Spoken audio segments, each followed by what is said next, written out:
We both know when nights come around is when I feel like I'm safe and sound. Why does it have to be that way? Every single day I feel this way. My heart froze, my shit ice cold, Trae Young.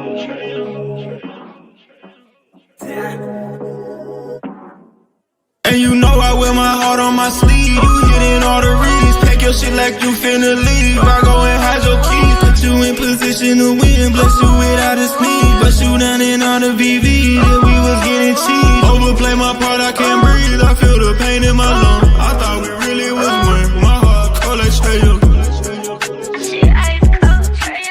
Overplay my part, I can't breathe. I feel the pain in my lungs. I thought we really was one. My heart cold like Trae Young.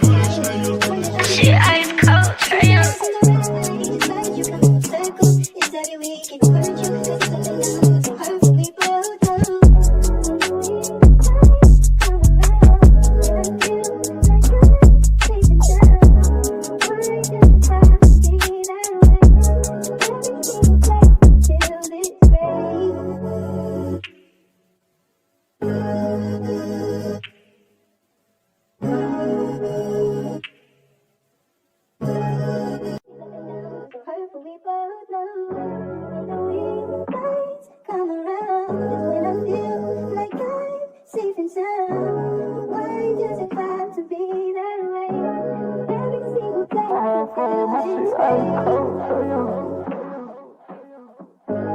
My heart froze, my shit ice cold, Trae Young.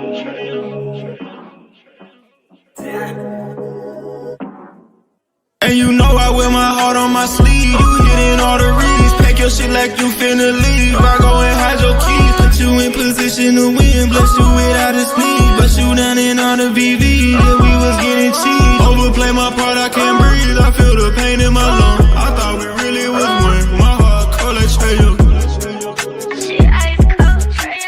Overplay my part, I can't breathe. I feel the pain in my lungs. I thought we really was one. My heart cold like Trae Young.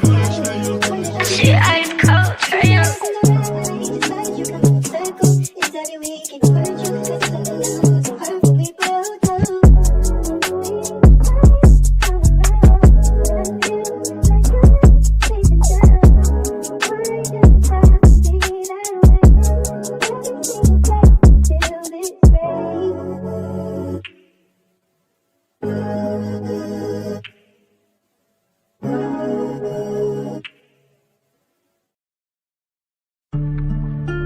Yeah.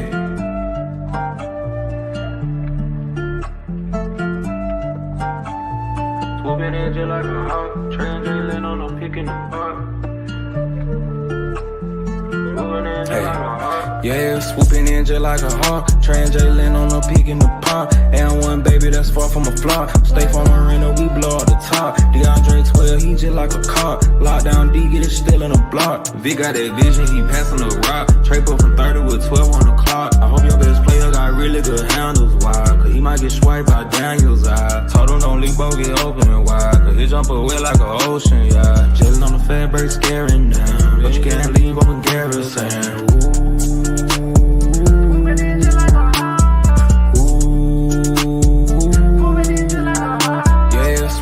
Just like a hawk, translating on a peak in the pond. And one baby that's far from a flop. Stay from Marina, we blow out the top. DeAndre 12, he just like a cop. Lockdown D, get it still in a block. Swooping in just like a hawk, translating on a peak in the pond. Swooping in just like a hawk, translating on a peak in the pond.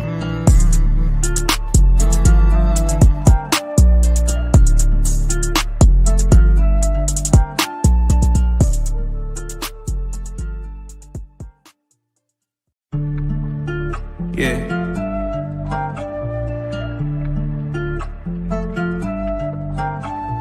Swooping in just like a hawk, translating on a pick in the park. Yeah, Yeah, swooping in just like a hawk. Trans Jalen on the peak in the pond. And one baby that's far from a flop. Stay from Marina, we blow out the top. DeAndre 12, he just like a cop. Lockdown D, get it still in the block. V got that vision, he passing the rock. Trey put from 30 with 12 on the clock. I hope your best player got really good handles. Why? Cause he might get swiped by Daniels. I told him don't leave both get open and wide. Cause he jump away like an ocean, yeah. Jalen on the fat break staring down. But you can't leave open Garrison.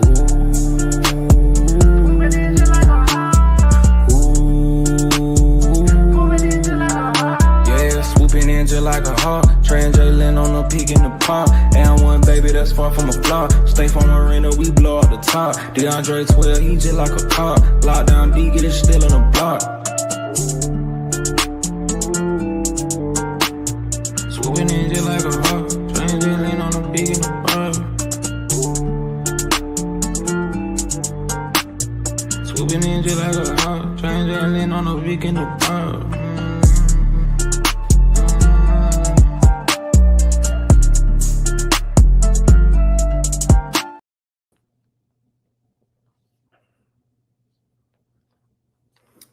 Y'all see where I'm at.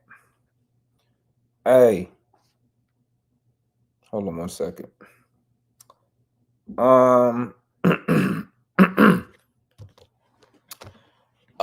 Tonight, I'm just gonna keep it a buck with y'all, man. We was offensively, we was god awful. Like, man, god awful. It was so hard for us to score the basketball, bro. I mean, Nall tried his best, man. Nall tried to get things going, but dog, you really see what you miss when you don't have a Jalen Johnson or have a Trae Young out there. We really miss some type of playmaking. Now what we saw today showed us he's not a playmaker. He's a bucket getter, and he can get buckets, okay? Because he was making some tough shots, okay, tonight. But he don't get nobody involved. Conwu had an off night tonight. What I didn't understand though was when we got that little spark from Asa Newell, why Quinn take him out the game? You should have just let him play. You know what I'm saying? Just keep going to him. And here's another thing. Speaking of not Asa Newell, but bruh, listen. Zach, you have to be more aggressive, bro. There's no way I'm sitting here watching this game and Asa Newell felt like he made more of an impact on the game than you did. I mean, you have to force the issue. And it was this one possession, man, third quarter. They giving him the ball. But it's like he just looking to shoot the three. And I'm like, bro, go inside, Zach. Go inside. Stop just looking for the three. Got the ball back. Attack the basket and finish. I'm like, what you doing? What's taking you so long to just figure that out? Like, damn. But then I'm looking at Asa Newell. He coming there, man. At one point, Asa Newell was getting a little out of control at one point. I could tell, man, because he had got the ball, man. He was finna try to yam on somebody, bro. But he couldn't handle the he kept fumbling the basketball. But it's like you just saw when he made that first three, he just instantly said, hey, I'm going for it tonight. I'm getting shots up tonight because this might be one of the few opportunities that I'm going to get these shots up. You feel me? Granted, I understand we played tonight without our top three guys. Listen, hey, bro. I don't know what's wrong with Porzingis. I don't know what's wrong with this guy. Okay? I don't know what's wrong with him. But somebody, y'all got to figure something out, Hawks. You got to figure something out, bro. Is he sick? Is he injured? What? What we doing here? You know what I'm saying? But Porzingis right now, man, come on, dog. You had us hype, man. But I find it crazy you didn't miss no games in that in the Euro ball thing you was playing in. I don't think you missed one game for Latvia. Now all of a sudden, hey, it is what it is. We stuck with this dude, so hopefully Porzingis you can come back, contribute. But let's be honest, I don't really think nobody thought we was gonna win tonight. You know, I did think we was gonna make it a little competitive. I thought it was gonna be a little bit more competitive tonight, right? But hey, it didn't happen. It didn't happen, man. They took over the game, and it seemed like every time we made a little run, they would come back, hit a three, and it felt like we didn't do nothing. It felt like we would go. Maybe this was just me in that third quarter. It felt like we were going to run. They'll make a basket. I look, and I'll be like, "Damn, we still down 16." It's like we could not chip this lead down for nothing, bro. You know what I'm saying? Vic nowhere to be found tonight. Couldn't get it going. It was just awful tonight, man. Awful. But let's see what everybody got to say, man. What's good, John? What's going on, man? Chilling. Woo. I see that load management has reared its ugly head again with JJ not playing tonight. And like I was saying a couple of nights ago, as well as last night, echoing what you were saying, man, come on now, Porzingis, Hawks. You know, this man is seriously, there's something seriously wrong with him for him missing these many games. And you need him out there.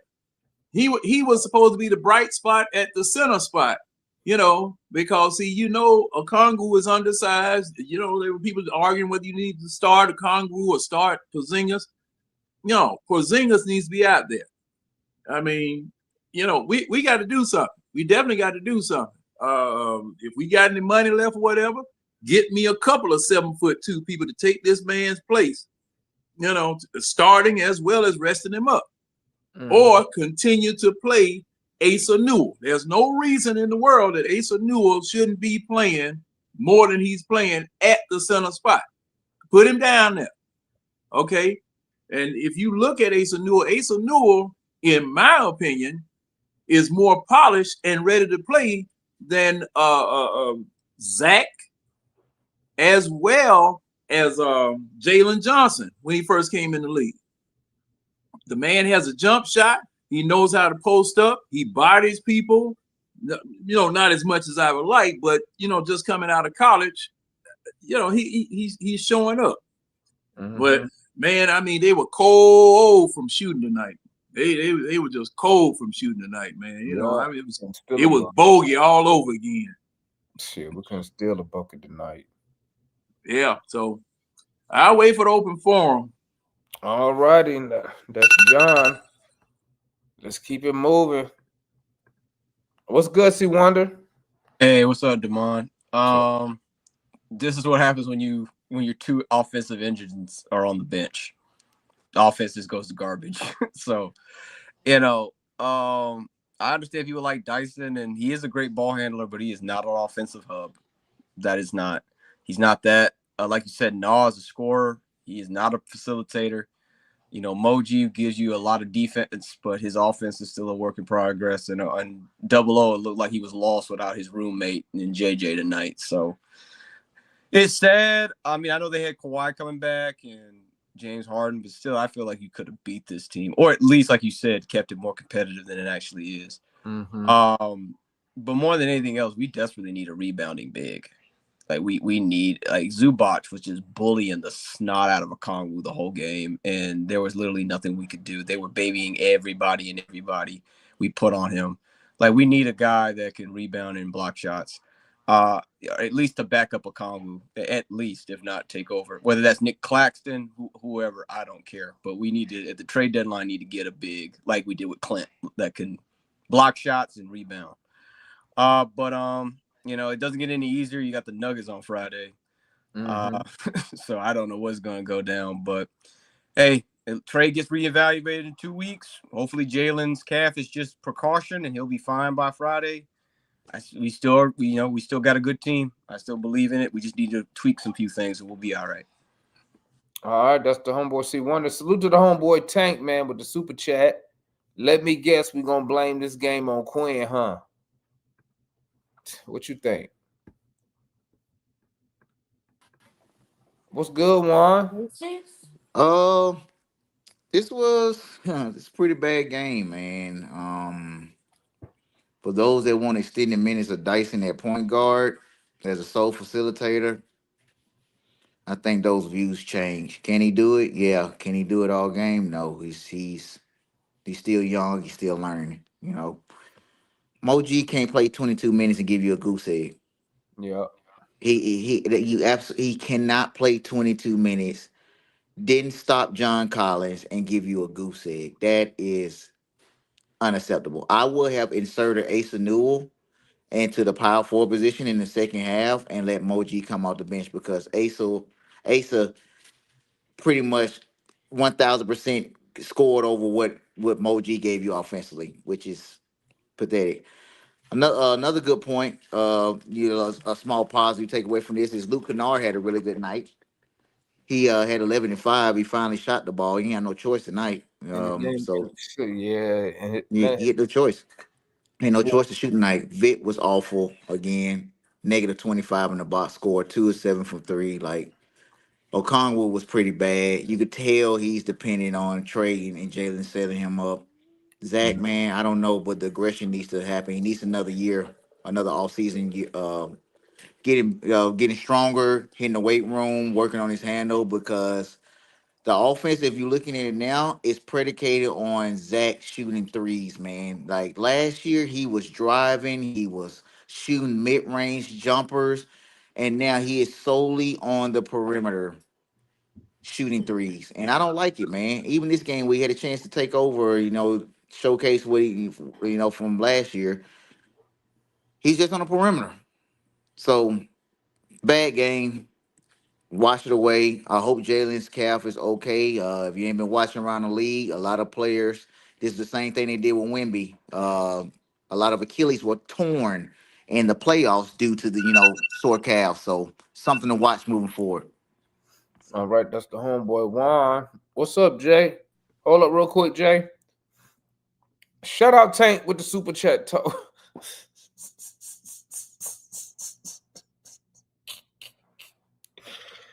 Tank told y'all Zach is ass. He worse than Dyson. Tank. Are you a Hawk fan or not, Tank? You lose me sometimes. What's good, Jay?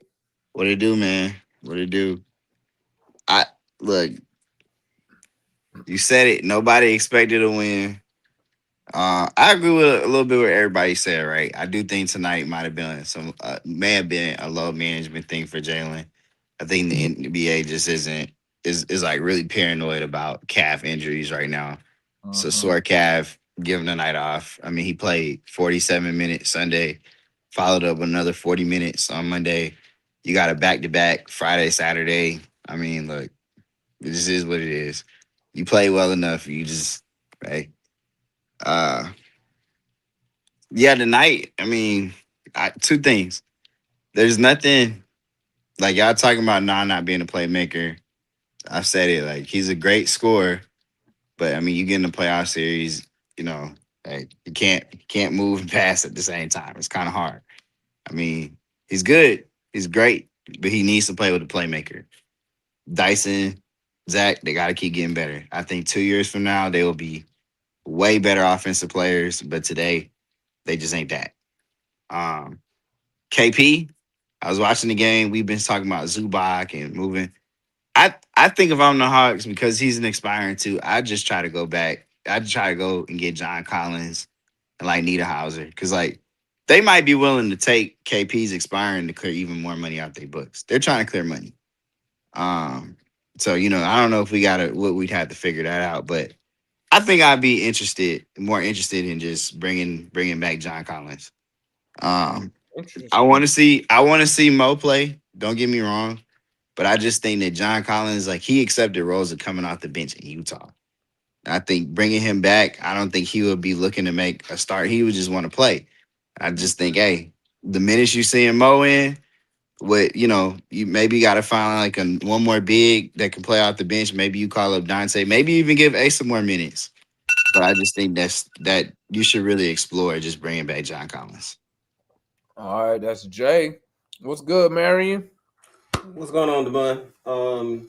Thanks for having me on. Not a whole lot to take away from this game. I think that I did think that Dyson had his best offensive output in a while. It was good to see him not get a goose egg, but I was a little disappointed to see Moji do get a goose egg out that cardio goating. Crazy, right? Crazy. That's crazy, man. I'm not going to be too hard on them because the truth of the matter is that the Clippers, like them or not, they are a good team. They probably came off of a little bit of an emotional high getting rid of Chris Paul the way they did earlier today. I don't know. He might have been a distraction in the locker room or something. I'm not sure, but they came out and they played. It was sloppy at first, but they got it together. And they got 2 Hall of Famers and an All-Star. Mm-hmm. And tonight we didn't have enough to match up with that. I do think that it points out the need for us to always have somebody who can get the ball to people. I do believe that Na is I call him an end user, but he's a scorer. He's not a facilitator. I think that we kind of see that. I think that also we got to get a big man. I look at Nurkic over in Utah. I think that he's got the size. He'll be a good rebounder. He's doing good this season, and Utah don't really have a reason to keep him. And we might have to take one of their contracts away. But it's always hard when you have to deal with Danny Ainge. But I don't think that the Clippers are finished. I think they just been lazy. I think they'll probably try to push now. So we'll see. But as for us, we got to get Jalen back. I did see when he got injured last game when Buddy fell into his calf, so maybe they're taking some precautions. I hope it's nothing serious. But I'd love to see him come back and play. All right, that's the homeboy Marion. Let's go to homeboy Ryan. What's good, Ryan? What's good, Damon? I know I was hoping for a second half comeback, but damn, bro, I'll tell this one up. You sound like you underwater. Oh, I'm bad. How's that? Is that better? Go ahead, man. You sound like you calling from a jail phone, bro. Huh. Go ahead, sorry. Though. Go ahead. But I mean, I'll talk this up to being tired. Those low management, everybody said got tired legs. Like everybody said, we got Denver coming up, and I forget who after that. But I agree with everybody's been saying about getting the rebounding center. It's getting blasted on the boards is not fun to watch. It's not fun to experience. So nothing else really to say about that. Walkie-talkie, my boy. Walkie-talkie. All right. If you drop the link, I'll exit. I'll try to fix it and get back in. Oh no, chat, y'all. Y'all wow for that, chat, yo. He talking on walkie-talkie. Yeah, I couldn't understand nothing he was saying either, man. Oh man, that was funny. Yo, what's good, my boy? Hey, could you understand what he was saying, Larry? I couldn't, man. I thought he was talking on a walkie-talkie too. I'm just surprised, the chat called it 100%. You remember back on the Boost Mobile chirps, on those Motorola chirps back in the day? You had one of them, didn't you, Damon? Yeah. You was flexing in them all, wasn't you? Yep. All right. So appreciate you having me on the platform as always, man. Yeah, man. Make sure you guys hit the like button, man. It's over 100 people in the chat. We need 100 likes for real, for real. All right, for the game, man. I don't know why people look. Obviously, people know I'm like a big Dyson supporter. He had the second most points on the game. This game, at least he would take smaller people to the hole. When he had a smaller man, they try to get Harden off of him because every time he saw Harden, he was licking the chops. I need Zach to do that. They started hiding Harden on Zach, and Zach would not attack him, and that pissed me off. You know what I'm saying? Yucca Congo was useless. He had nothing. He got ragdolled, man. I mean, really and truthfully, Zubac only had 14 points. We had 17 rebounds. He could have easily had 30. And people talking about we need KP. KP, he did that to KP when we was in LA. Y'all forgot? He ragdolled KP. Look here, man. Trade KP. If the Clippers are going to tank, and the only thing I'm really upset about this game is Coach put Zach in with all the scrubs. I'm telling y'all what Coach Quinn think of Zach Ricochet. He said, no, man, I'm not trying to be funny. I said this during the stream. He sat Luke Kennard and kept Zach Ricochet out there with the scrubs. He said beat Krejci and put Zach.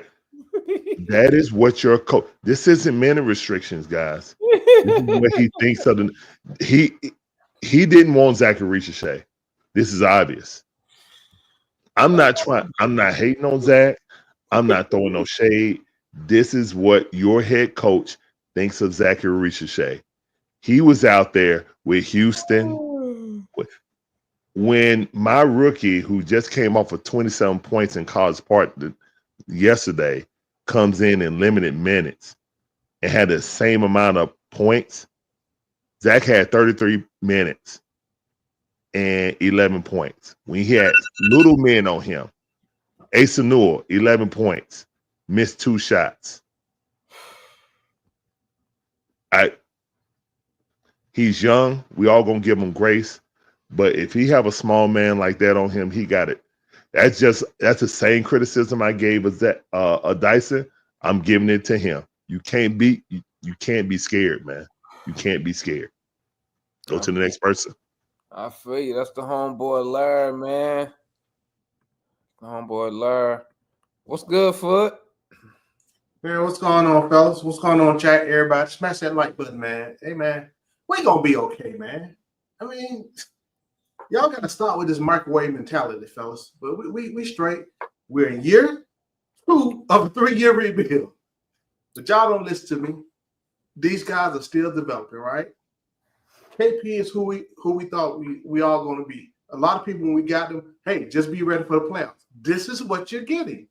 It's an inspiring contract. Understand the trade that was made and why we made that trade for him. We didn't make that trade to go win something. We made that trade to dump salary and be flexible. That's all it was, but everybody complaining. And you called it out. Zach's still developing, guys. So like he still, you see this. I've been seeing it. I ain't trashing on him, but let the dude develop. I know he was the number 1 pick, but that's just how I feel. These guys ain't ready. I'm telling y'all now, Asa's not a center, right? Asa's a small forward. And I like his game, right? I like his game.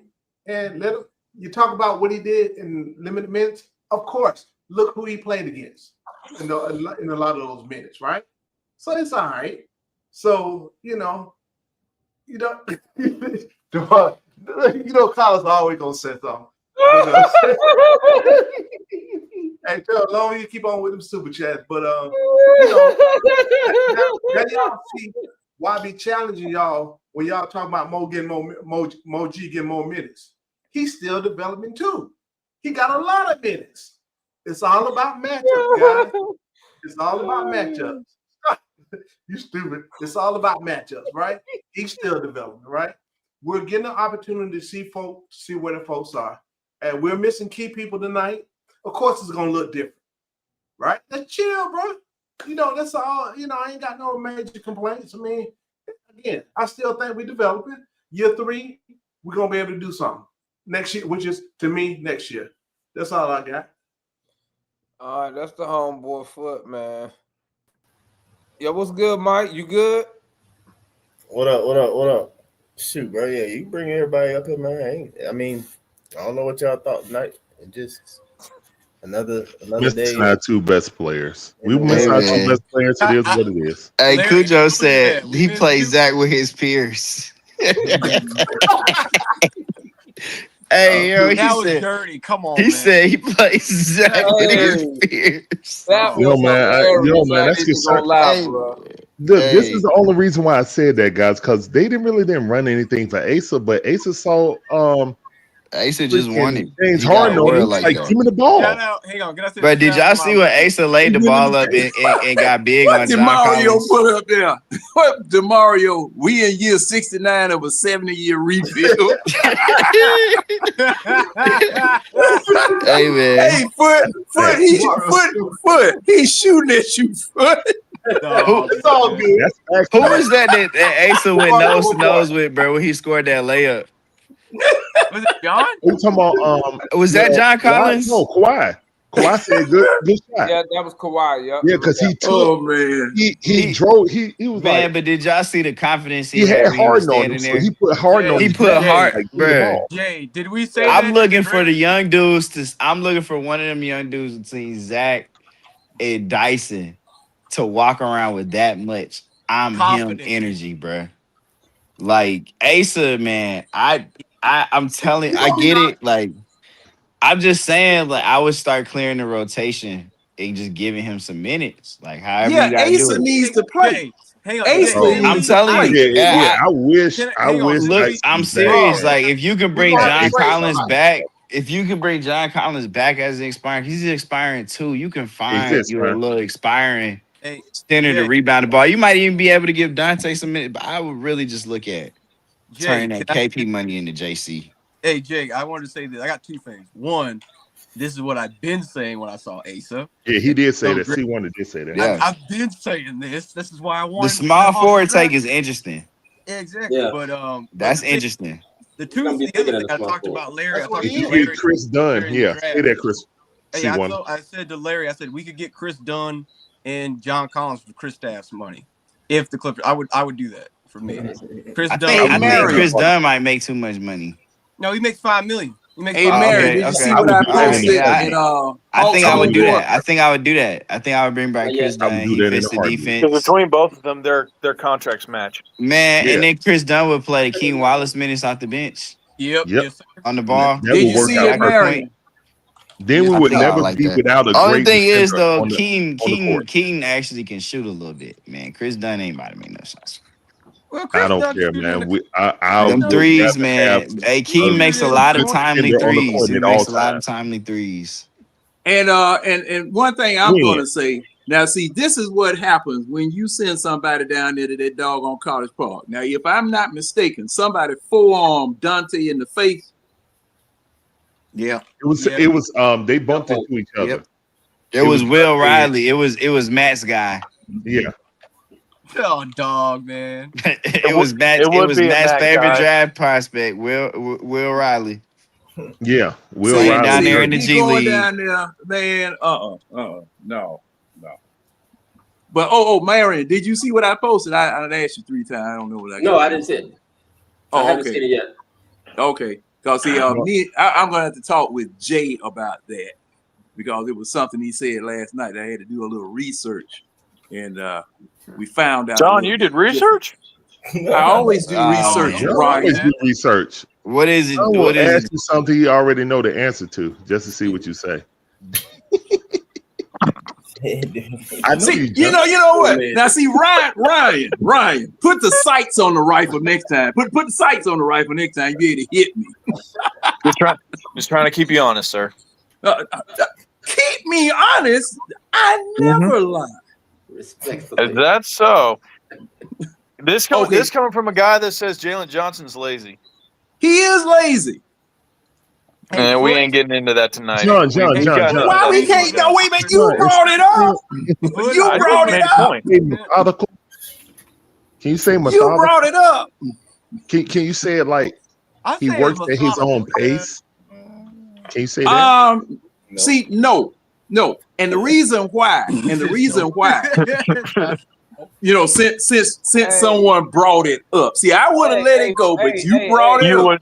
You wouldn't have let it go. You brought it up. I wouldn't have had nothing to say if you hadn't All right, brought it up. my bad. I shouldn't even. Hey, check it.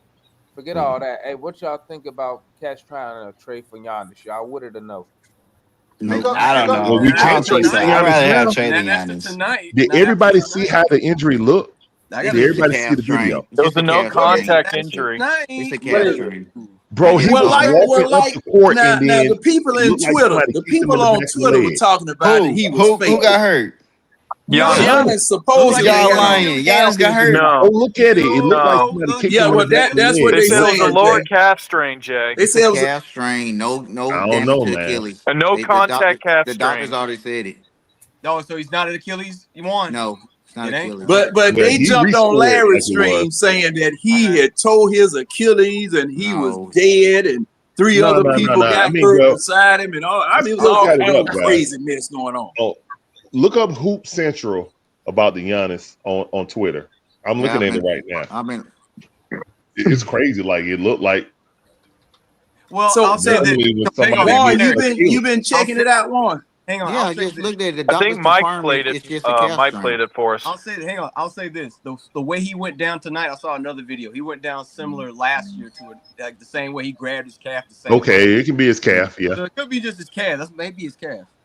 And Either yes, way, please man. clear that That's up for the scary though. people. That's scary though. Please It's the only clear that thing. up for Like you got, everybody and you that got the Twitter calf talking about is he's faking different it. from the Lord of Achilles Christ. tendon. They are two different things. Yeah, they're two different things. I mean, but they're Um, connected I to want each other. I want to say Yeah. something. Like, go ahead, Warren. yeah, But Juan. yeah, they So I wanted, Foot, you said that we are rebuilding, brother. I just want to tell you, rebuilding teams don't win. Rebuilding teams are not putting out messages or going out and being active and saying we're trying to win now and make the playoffs. Rebuilding teams are trying to shed salary and they're not picking up players who were active contributors to Western Conference Finals teams and championship teams. So when you say we're rebuilding, you could say we are, we're developing internally, but rebuilding, we're far from that. Rebuilders don't try to make top four seeds and trying to make a name in the playoffs this year, man. So I disagree with that take that we're rebuilding. A1, this is the Hawks. I Now. think we're definitely rebuilding. We to are the Foot's Hawks point. now, Warren. Remember that. Go ahead, Foot. Go ahead, Foot. Because I think I agree with Foot on the rebuild. So you made a point that we don't go pick up somebody like KP. Who is KP? I said We you knew- don't go pick up big contributors from championships teams, man. Again. Who is If you KP? can clear salary and do it, you do. Right. You don't KP. you don't KP go is pick a- up no and Let sign me him to a finish, let me 4-year, finish. $60 million contract. Hey, let me finish. KP is hurt.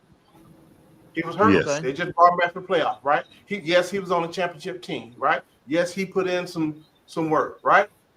In the playoff. Number one. Number two, KP is on the expiring, right? So his money can go off his money can go off the books. We picked up Luke Kennard and signed him to a 1 year. His money can go off the books, right? We're still got these guys developing, right? You picked up Nall. That was really the only kind of free agent from a long-term standpoint. So I'm not saying we're not trying to win, right? I understand your opinion. If players don't do that. I mean, who's to say they don't do that? Because when I said, do we have not went and signed a big name guy, right? We didn't do it last year, and I told y'all we weren't gonna do it. We've never signed a Let big me name finish, in bro. Atlanta history. We've never signed I- one. Let me finish. I said we wasn't gonna do it last year. Me and Marion had a big debate about that. We was talking about Giannis and some other stuff, right? But God, that's just my opinion. That's just that's just my opinion. Yeah, I just said Right? I'm looking at we're shedding, we're dumping salary, and next year, if we don't bring them back, we don't have to get that for them because we know why we made the trade to get KP anyway to dump salary, right? There's an alternative way of looking at this too. But just like you said, knowing that KP and his injury history, I mean, no one thought that like the Pops would just start doing what it's doing now. The dude that missed 6 straight games, I think it is now. It is becoming annoying, and especially with him sitting out there. They say he had an illness, so why are you still in the building with your illness? Why would you be at home and in the confines of your home, resting and recuperating? That's number one for me. Concerning. That's number. That, Hey, but yeah, but we that's know number what one we for me. was. It ain't outbreak. Yeah, but it's a Yeah, Yeah, he is out. Let me ask y'all something. Y'all remember what they did with Clint last year? That man's sick. No. I understand his thing. Y'all see what they did? No, with no. I Clint last mean, year, he right? can be around people. He can So be around again, people. Watch Yeah, it's what not happened. contagious. Yeah, Watch he Yeah, I what can know be it's around not happened. people. contagious. I'm just Watch saying, what happened at the No, Eastern he Conference is tonight. out. just No, say we something else. You can contagion still try is to not a win problem. because you got a He young can't squad. play. You got a young squad that you're not paying a lot of money. So you still can try to win with that because you've been developing. That don't mean you got a tank, right? Those guys you saw tonight, those guys are still developing. A lot of them ain't ready. When you missing Trey, you missing JJ, you missing KP, you missing y'all see what it is. That's a lot of firepower, though. But yeah, you want to trade one of them. But what I'm saying, y'all see what it is. Hey, right? but let me ask this question. Were we in a rebuild when we went to the Eastern Conference Final? Yes. We just struck lightning in the bottom, in my opinion. No, I don't know. We weren't. Yes. No, we weren't. No, I don't We think we struck were. lightning in the bottom. No, we wasn't. We wasn't. We no. Why? you don't go out and So that was no. You so don't go that out was and get. so You don't go out and get Clint. You don't go out and get Bogey. You don't go out and get Gallinari. You don't go out and get Rondo and flip him to turn into You don't Lou go out and Williams. get They Solomon Hill. convince Lou Williams to come here. That's not a rebuild. That wasn't a rebuild at all. That's It so 100% wasn't a rebuild. well, Technically, we were in a Because the rebuild, reason but we then got Lou Williams is Tony because he was Wrestler going to wanted us to retire with the expedite the Clippers. process and hurry it up. yeah. Now, why wasn't that a rebuild? Why were It we not wasn't. in the midst of a rebuild? Because see now, Travis Slank told Rustler that this is not the finished product after we fell in that Eastern But Conference just because Final. it's not a finished product, don't mean it was a rebuild. rebuild. No. I mean, Multiple people have said that this was already. definitely a once part you of find it. out you had Trey Young, you Last year thought was John the Collins start. was the second So best. Listen. That's why you Did literally we? Kevin And see now, Chouinard, that's what Brad I Rowland, Until keep you have the saying. team that's like we're gonna roll with you. It was definitely a rebuild. Then we just went Cause far I during the mean, rebuild and haven't been able to we replicate. Guys, I don't had think no It was idea a rebuild. that we were going to go to the Eastern Conference Finals that year with that team. No idea at but all. They wanted to be competitive. They got those They wanted to records be competitive, but they were still trying to to develop get the into young the guys. playoff. They made those moves to get in the playoffs. Larry. Right. This They were is trying to Larry. start winning with the young core. I But tell you're you still this, in a man. rebuild though. I can't. No, Larry. I I'm can't. trying to tell you, man, but everyone just keeps talking. I'm trying to Hey, keep talking, man. everybody can't talk at the same time. Go One ahead, at a time, Morris. please. Yeah. Sorry. One at Go a ahead, time. So Larry, this has been said by Kevin Chouinard and Brad Rowland multiple times now. We were still in the rebuild, but Tony Wrestler wanted to expedite the process, which is what forced Travis Schlenk to go get Bogdan Bogdanovic, Danilo Gallinari, and Clint Capella. Yeah. We were wanting to rebuild, but he was like, no, he wants to make it quicker. So that's why we made those moves. We were still technically wanting to rebuild. It just happened that we had to make those moves for Tony Wrestler. And then we struck lightning in a bottle. We got hot when we had to get hot. We had the perfect draw when it came to playing the worst teams we could. Like Knicks were a great, easy team to beat. Philly was not a real basketball team. So like things worked out for us. No, That's all I was trying agree to with say. that. But that's what I'm saying. Like the owner pushed those moves. We were supposed to be in a rebuild, but those moves indicated we didn't want to be in the win. That's what I'm saying. Like that's what I'm saying. I'm not saying that we should have been in the rebuild, but the owner forced. Just like you said, the owner forced those moves, but forced Schlenk to push up the timeline. Yes. And then he say, okay, I'm gonna pay all of these guys and not use that good like thing to upgrade, like take some of those assets and get you a real player. You know what I'm saying? Something like that. So I agree with you on that. But when you make those moves, technically you're not in a rebuild from the ownership situation.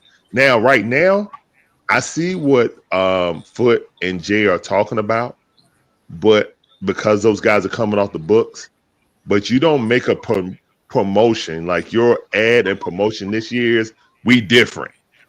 That's not saying we rebuilding. Rebuilding. That means No, but you're still Playoff. in the rebuild though. You're still in the I rebuild. understand that, but You're just saying you're not at like the ground zero. Hey, both are true. Both are true. When they say it's we multiple different, phases of a aren't you? rebuild. It's multiple Hold phases. on, one at a time. One at a time. It's the exact same situation. Onset has been given the green light to go get somebody like KP and throw it out as a, hey, he's in the contract year. Let's see if he can do anything. If not, he comes off the books. Luke Kennard, we need a shooter. It's a 1-year deal. We don't have to put anything in best of. But when you make those moves, you're tired of being a playing team. Not saying that we're a contender. Not saying that we're a contender, but these moves are illustrating that we want to be a legitimate playoff team. That's what I'm saying. So 2 things can be true. We are still trying to build this up. Also, our 2 best players were out today versus 2 Hall of Famers and an All-Star. You know what I'm saying? So that's what happened. And this game right here is a microcosm of why we get dominated by rebounders in back-to-back games like this. It shows you why we need a legitimate center. Yucca Kongu is a power forward masquerading as a center because until now, he didn't have the skill set of a power forward offensively. Now he has an offensive skill set of a power forward, but when you play him at center, and especially Jalen Johnson not playing, we are going to suck at rebounding. And yeah, Tyson had a bad rebounding game today, so it is showed because nobody else could get a freaking rebound. It was disgusting, man. I mean, Yucca got 9 rebounds, but did it feel like it? No. Were there any impactful rebounds that he got? No. They fall in his lap. Did he go up and snag a rebound? Yeah, more rebounds than points. He did. I mean, he did. Yeah. I mean, I'm just saying, man, like everybody, Yucca Kongu is a very good backup offensive center. Okay. That's what he is. Everything about the stats and stuff, he's scoring 20 and averaging 6 rebounds. And everybody overlooked that. But when you get a grown man down there as a center, you see it. It shines like the sun. It shines like the sun. Hang on, can I say this? Go ahead. To be fair to Okongwu, because I looked at the stats, he's not that far off from Afrin Sengun when it comes to rebounding, as far as total rebounds and other stuff. Also, he's not that bad a defender because he and Afrin Sengun have average the same amount of blocks per game. So the reason why me and Larry got on to me, like now you want Okongwu to start. I just look at him and Jalen. Sengun is an offensive engine. Yeah, you can't compare him to Yucca Kongu. No, I understand. You know what I'm saying? He's like baby Jokic. You can't. He runs the offense. You know what I'm saying? That's why they don't play with a guard. That's still, even with Okongwu, like he's on all-star numbers this year. To be fair, like close to it at all. And he and Jalen have a great chemistry. You can't deny that. And for me, I'm looking at the team as a whole, and this is where Foot comes in. Do they fit? Jalen and Okongwu, they kind of fit very well. And I mean, they fit extremely well together. They cover each other's weaknesses when they're on the same page. Just like Trey and Dyson cover each other's weaknesses. So for me, it's like unless we can get Nick Claxton. They don't cover rim protection. That's the one thing we desperately need. But if we can get Nick Claxton, I'd be open for it. But I mean, that's Nick Claxton's worse than Double O. What are you talking about? Nick Claxton's worse than Onyeka. I don't need a Yucca. Yeah. There's no world that we are a serious contender with a Yucca Kongu and Trae Young in the starting lineup because defensively we are too small. Positionally, we are too small. Okay. We need a legitimate shot blocker, rim protector that KP isn't. He cannot play. He will not be allowed to play more than 2 games in a week. Like he's on pace to play like 33 games, 35, something like that, Larry. Yeah. Well, the issue with that, Larry, is that you're wanting a legitimate big rebounding shot blocking center. It's kind of hard to find that in the NBA now. Like I can't think of like 10 centers that do that anymore. True. Like they just really don't exist like that. So what we're asking for But they doesn't really turned them exist. all to hoes. They Well won't then let go three to the point line. world.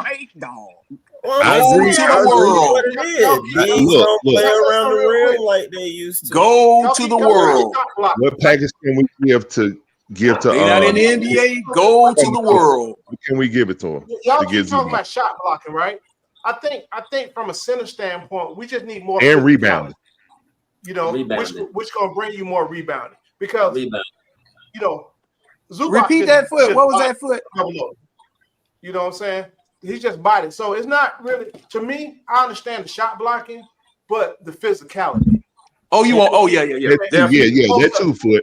He can't stop me. That 2 foot. Yeah, yeah. That's Like Shaq. Like Shaq. Give me the ball. He ain't stopping. You can And see he the said height, the size. excellent picks.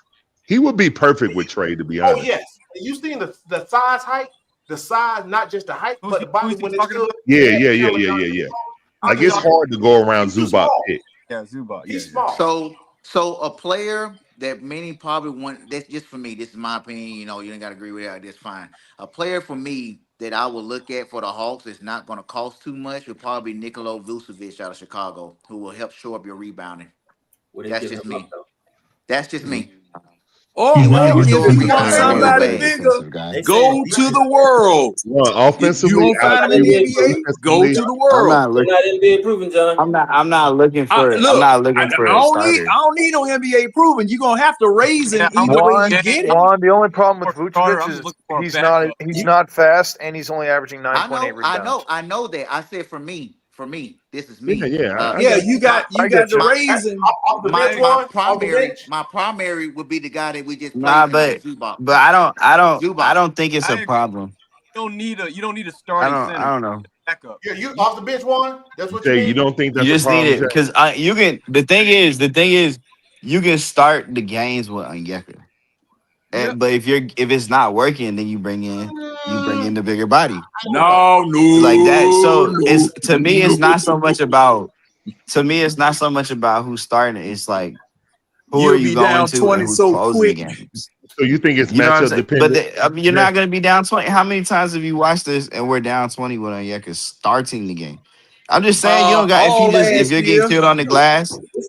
Look, okay, well look, you start the game when you give 4 minutes. If you're getting killed on the glass or you feel like you're losing the matchup, whatever, you go. But like it's a 48-minute game, so you're really like those 4 minutes in the beginning of the game are not going to kill you. It's just not. You got to manage the game throughout. So I just think you need it on. You just need it on the team. Jay, I just think I thought you got killed in stretches, but like yeah, you can just change the We got matchup. wore out in the first quarter. I think the Hawks. Came back though. Man, I think the Hawks will be active for someone that can help us rebound around the trade deadline because That we team can't. is 6-6. Yeah, definitely. We can't continue. But that's why I don't think you're looking for a starter. You're looking for a backup. But that's fine. But to me, like if you buy back a John Collins, he definitely helps you with rebounding. So you don't need a starter at that point. You can start the game with Onyeka. You can be short on the leash, or you can bring in. You might have like that $5 million. You get a bigger body big, or you play one of the bigs on the bench that's on the roster more. Isn't Now could we have? You get what I'm saying? Is Nurkic still available? Do Nurkic still play with And I think if you bring back John Collins, it'll help Trey too. It'll help make it fit better with Trey. Because if you're bringing John off the bench, like let's say you move Nah back to the 6-man role, right? Let's say you did that. It just gives you options. So like maybe Nas the first, like Trey and Nah could be the first. We got too many power forwards, man. John Collins. No, you don't. You don't, because you're gonna listen. That's not a position. You're not gonna be giving Mo the minutes. Like no, I understand. I'm saying, Foot, you're gonna find Foot.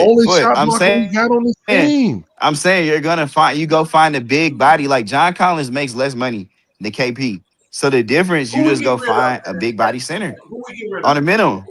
You're gonna have to look at like a minimum contract. John Collins, bring just find that big body. You might bring Dante up. Who knows? Like, but you just need that body type on the roster. John Collins, Chris Dunn for KP. I would want Chris Dunn. I would because want that Niederhauser, eliminate man. Keem Wallace. That eliminates Keem Wallace. Oh, that eliminates him. I would love that.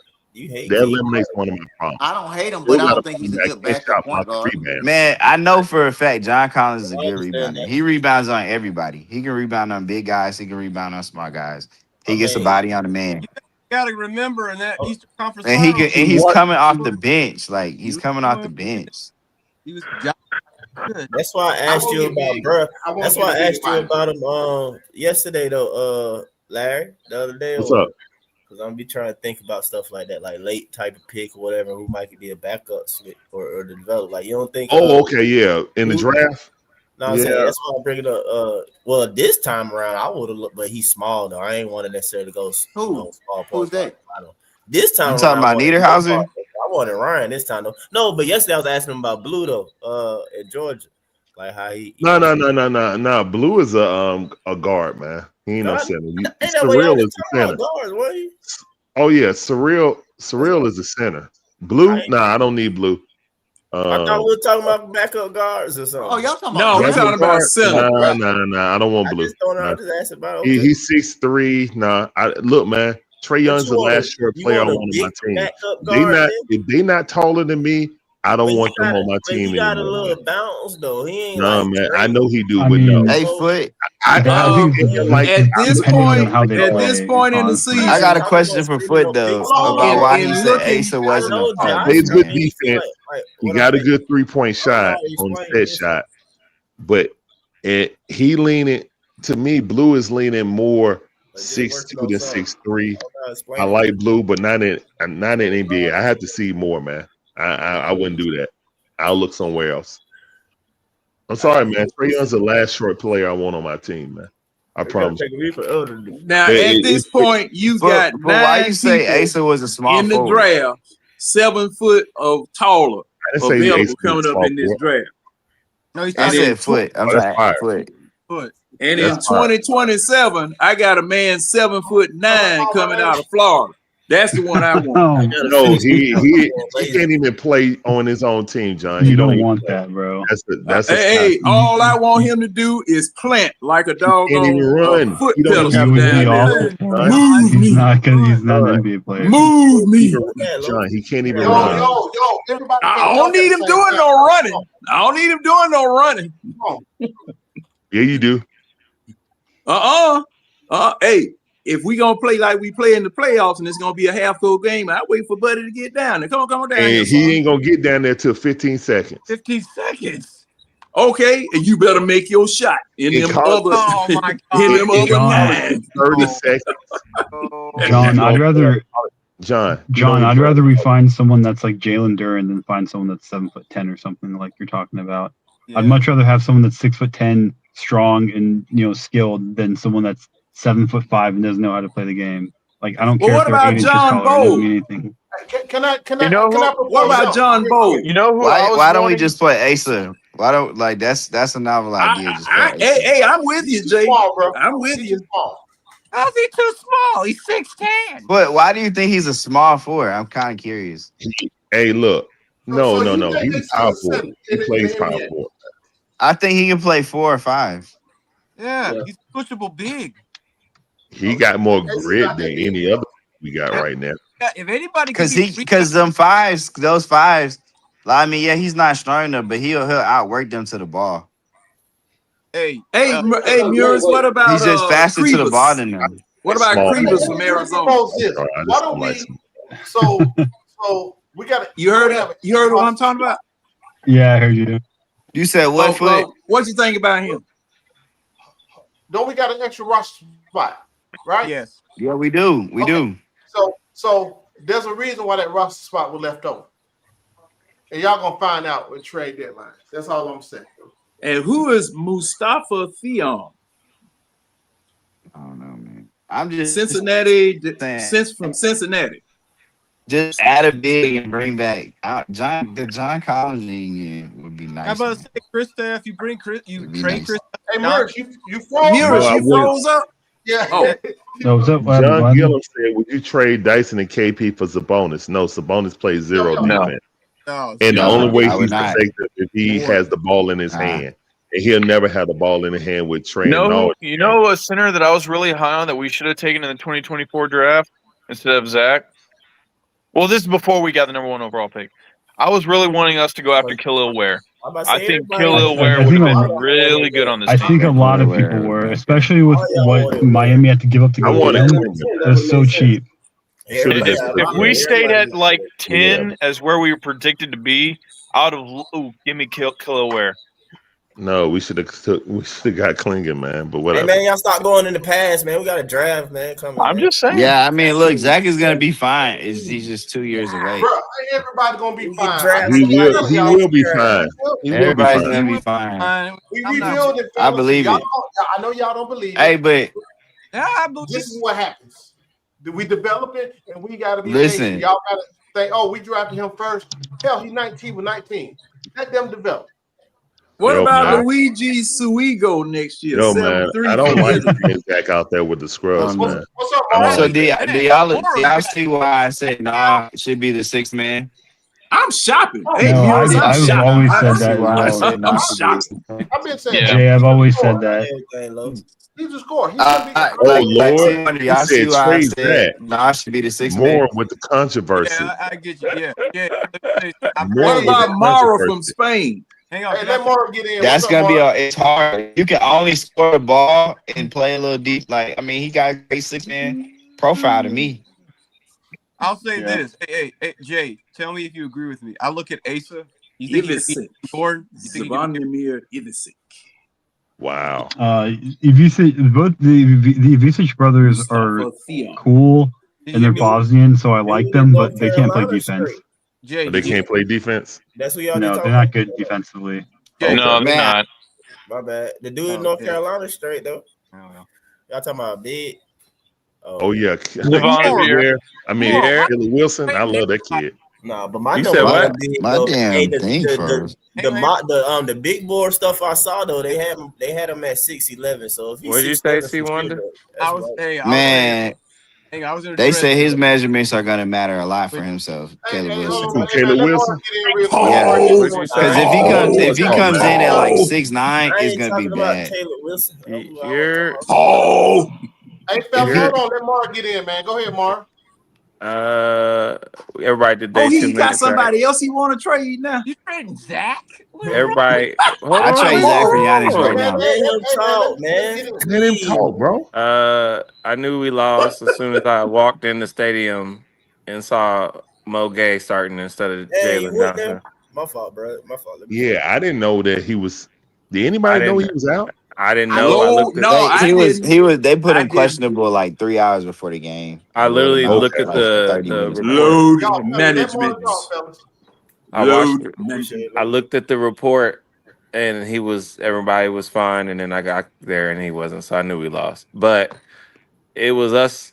It was just a bunch of role players, basically, just playing against the Clippers, which was sad. So the whole stadium was just dead. But and on Outcast night too. I will say this, and I actually wanted to say this the other day after I went to the game. I understand why Quinn Snyder treats Zach the way that he does. Zach not ready. He not even close to it. He need like another 2 more years before he can even start getting ready. If you actually look at him on the court with other NBA players, like we're talking about him developing maybe a mid-range or whatever, like he's not strong enough to get in those positions to be able to shoot. That's why his dribbling is not that good, because he's getting pushed. Everyone's getting arm barred when they try to drive, but he's not strong enough to be able to get to those positions to even take those shots. Also tonight, he just looked bad. I know I said trade Zach, but as of right now, he's not looking like a good pick to me. I know there's a lot of Zach lovers in here, so I'm sorry, but pause. I'm not really liking our first round draft pick the last year. Hey, Moore, you good, man. So also, everybody been speaking they they minds today. I got one taking more controversial thing. If the Bucks called me and this is off of what Marion said yesterday, if the Bucks called me for JJ, I'm going to get Giannis. Why? Not after tonight. Why? Giannis might be injured more real bad. After tonight. Not after tonight. You said someone asked Did me you why? hear about that, Mar? What happened to Did you Giannis? see that? Yeah, they Giannis said got hurt. there were a lot of people saying that Giannis had torn his Achilles, but I think it's When? a calf. Nah, look, Yes, I'm Giannis. just taking names though. I wrote. He got hurt tonight? Yeah, he got hurt, bro. Yeah, he got hurt. Non-contact. Non-contact. If he wasn't hurt, I would definitely still take I'm not Giannis doing over it. JJ. I'm not doing it. I can't go. You got to argue me the opposite because until JJ plays more than 30 games in a season, you can't say that he better than Giannis. I'm not saying he's better. No, hey, tonight was a coach's decision. Boy, I got a message for you there. What's up? Matt said stop drinking at the game. Stop. I don't be drinking. Whoa, wait a minute, Mara. Hey, Mara, Now, did you get on that how long ago was it? About 4 weeks Did ago, you get that Mara. Outcast Lil Precious? You talking about when we were swag surfing? Hey, Mara. About 4 weeks ago, we didn't know where the pillow stopped and where you started. Man. All I'm saying, hey, that night Well, was, I mean, was yeah. live. That was a I was good night hoping of for a night basketball. like tonight on the Clippers. I ain't gonna hold you. That was a good night of basketball. That's the only reason I had and hope tonight.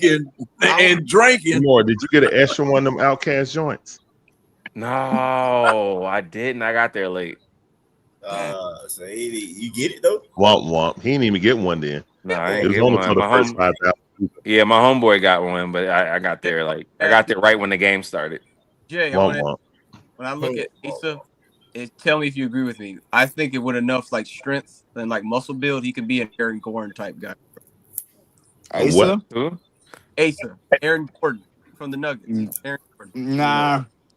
You don't Wait, think why He's wouldn't? already more skilled. Hold on. Dude, why would y'all I just take- see Asa as just a really good player, man. Like, I don't know what it is. I always say I feel like he's like he's like a more athletic version of Al Horford or something. Like, I just like him. Man, he just really plays. surprised me, man. I've He just play like I just like like that's why I see he can be the five. I just feel like EGA. he just it's just something about him. He just gives me Al Horford energy. He plays a little similar, but it's just that I'm a gamer. Like, I'm gonna show up. I'm gonna work hard. I just like him. Well, that's the thing, though. You know, he came from a high school where he played with Queen and Flag. So, But you know what though, Marion? Hold on. His upbringing is that he has been a blue chipper. Just because Nah. we drafted him late doesn't mean that he wasn't good or that he didn't have the background to be a really good player. That's why he has so much confidence now. I feel like how he reclassified and came into this class. I just watch Asa, and the more I see him, I'm like, what is he doing? What is Cam Boozer and Duke doing that Asa can't do? I don't know. I just like Asa. man, look here, man. Cam I Boozer. just feel like Asa's a better prospect than that dude. Nah, I go don't get know that why. boy. No. I don't know why, Not bro. better. I just feel like if Asa got to play at Duke and then just like Asa in college at Georgia, he just bought into what the team did. Like if they would have told him, hey, you're the guy, you could take these shots out of man, he would have showed a lot. He would have been a top 5 pick. He would have showed so much more. He would have been a top 5 pick. If he would have stayed, I think if he would have stayed this year, Bulldogs would be like a top 5 team. B, that would raise his value because he would have stayed in as a sophomore and raised Georgia profile. But again, man, he's much better around the basket and with grit on trying to get the rebound going up. And he see advantage, he gonna take advantage of it. He not gonna be passive about it. He gonna get that little person in the post and throw his hand up, woo, woo, woo, like you supposed to. You know what I'm saying? So yeah, man. I didn't want to draft him because I wanted other players like Cedric or like Fleming, who I thought who could actually like impact the game that Quinn would actually play. But I do like the kid, and hopefully. I don't see him having no path because Quinn is going to play seniority. That's just how he does his rotations. It's all about seniority and his guys. And yeah, Asa is going to get a lot of playing time in College Park, and his path is just like JJ's, in my opinion. It is what it is, guys. You know what's funny though? Now Asa knew. Man, the Hodges don't want to pay We're gonna that have to guy. get rid of KP. We're literally Nah, gonna They have to controlling get rid his of contract, KP. bro. They controlling his money. They keep We're gonna making have to money. get rid of Newell. KP. That's the only way to force Quinn to play other younger players. You got to get rid of his veteran options to do that. That's gotta when get rid of Quinn gets Quinn. backed up into a corner and say, "Oh, I got to play these guys." Other than that, Okay, like if you trade for John Collins will replace Mo G. And he let me ask definitely this question. I'm Let me okay ask with that this though. question would right never here. Hold on. see Let me just make one Let statement. me ask this question. Hey, John, let me make Asa one statement. Newell John, let me make compared one to John yeah, said, no, which man. one of those two is more athletic, Asa or Onyeka? Asa. Asa, without a question. See, all right, Athletic. now see, Hold on, now a hold couple on. of nights ago, y'all were trying to tell me, oh, Okongwu is athletic. Okongwu can jump. That ain't come I out my told mouth. y'all Okongwu looked It like a come big out your Oompa Loompa out there. The only That person ain't probably come out say my that mouth, was man. Matt, man. Don't nobody say that. The only person Yeah, I was Yeah, gonna that's say from the nobody Matt. said Oh that. yeah, let me see who I can pick out who said that. I know you ain't Well, gonna none of fuck y'all You look. It picking must me? have been Tank. Must have been Tank. Yeah, I It don't must think have there's been Tank. anybody in here. Ain't It nobody must said have that been on this Tank. panel. Let me make this one. Marion, what you saying? Yeah, Marion, let me make this one quick. Yeah, Yeah, what you let gonna Marion. say, Marion? Oh, wait. We've been talking about. We had talked about earlier rebuild. Hey, Marion, can you get closer to your mic, man? Yeah. Can you hear me? Yeah, that's better. We had talked about rebuild. I don't think, and that we need to understand there's a difference between a rebuild and a reload. When you rebuild, you trade away all your players, you get draft picks, and you get draft picks based on the fact that you're able to tank to get those draft picks. That's usually how the rebuild goes. Yeah. We're not really able to tank because we don't own our draft picks. This is more like a reload, and you can tell it's like a reload because the players that we're getting in terms of KP, in terms of Kennard, in terms of Nall, even though we like them as far as what they can do, they really fit what Quinn wants to do. These are Quinn approved players. This is more of a reload than a rebuild because what we're trying to do is we're trying to get players that fit what Quinn likes to do. And you Somebody can got see some that, background and you can noise. see, hold on, and you can see that because our 3-point shoot has gone up in terms of this year from last year. I believe we're up about 3% in terms of being able to hit 3-point shooters because we got better 3-point shooters. So I wouldn't classify this as a rebuild. I would classify it as a reload. Can I Reload or respond to reshuffling? that? Since I'm the one talking about rebuild, there's Reload no like it's time crisis, man. standard way No more time. that you do it, right? The reason I said rebuild, I said it started a year ago when we started dumping salary. And then it's a process that's going to take us about 3 years, right? It may look different than what people may think, like you got to just tank, but we're not at the point where we need to tank and should tank because we got all these young guys developing. But we also freeing up a lot of salary to be able to do different things with, right? So when I said rebuild, I'm saying, hey, when last year we dumped salary, so we got flexible. So then we had to bring on the contracts like this year, like to dump DeAndre salary for the next few years, dump that off, right? So get some value there, and then get KP part of that, all that deal, that movement. We had to bring in an expiring, and we got Luke here. When the people talk about, hey, we want to win, yes, I don't think we're trying to tank because we don't own our pick, right? So why would we tank? Well, I don't think we have to tank necessarily to rebuild. I don't think that process applies to everybody. I think we're in a unique situation because we got a lot of young guys that's been in the roster developing, and now you're seeing them develop and play. So that's why I call it. Let me finish. Again, we started last year. This year 2 of a 3 year, in my opinion. That's all. Somebody got some background noise, and that's that's all I'll be trying to say. But in terms of the rebuild, going back to it, it's really hard to have a rebuild when you have a change in GM, and that's the one thing. The second thing is I don't think that. Hold on, man. Before I forget, why is that hard? Because you have a GM that has a different game plan than the first GM. And he's been here though. Hold on. Here's the thing. I think that because we picked up expiring contracts, we kind of confused that with being in a rebuild mode. But understand, right now we have a GM who is very calculating. He's a money guy. He knows how to move money around, and he knows exactly how much money he has, because he does have a limit on how much he can spend, and that limit is up to the luxury tax first apron. So he knows how to use his money, and that's exactly what he's doing. He is using his money so that he can have optionality. That word optionality should have told you this is not really a rebuild. Hold on, man. I don't mean to cut you off, but you remember all of his options open so that he can do certain things at certain times. But hold on, man. You argued with me about that a while ago about flexibility. You asked, what did that mean? That don't make no sense. But now you're repeating that, right? But you got to remember the context of what we were talking about, though. So the GM, he was already here when he got hired.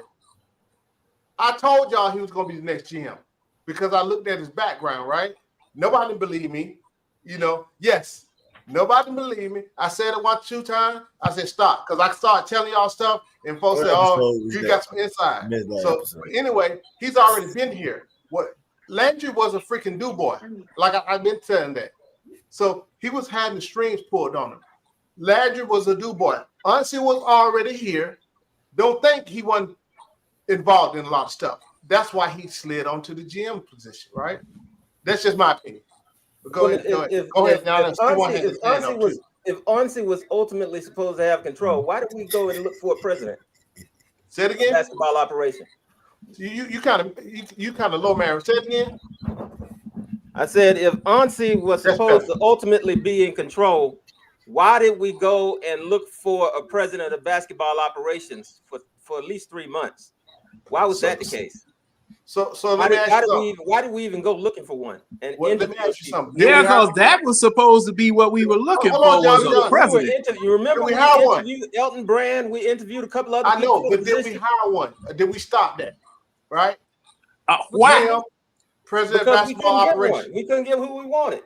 So maybe Unsee took on that role. Nobody wanted to come here. So yeah, I mean, I agree with that. You finished, Mary? Well, I'm just saying, if we would have hired a president of basketball operations to your prediction, Unsee would not have been in charge.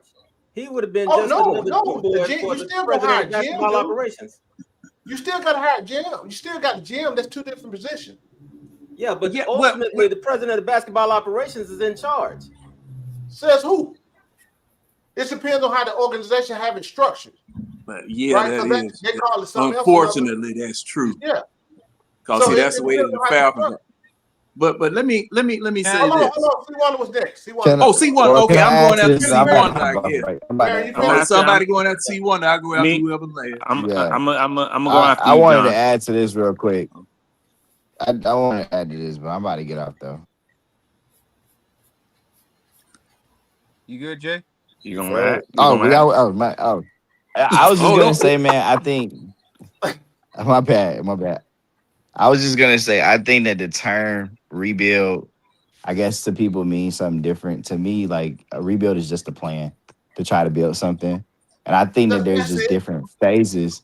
There's just different phases of a rebuild. Like you're not always gonna tear it down to the studs, clean house, and start over in the tank mode.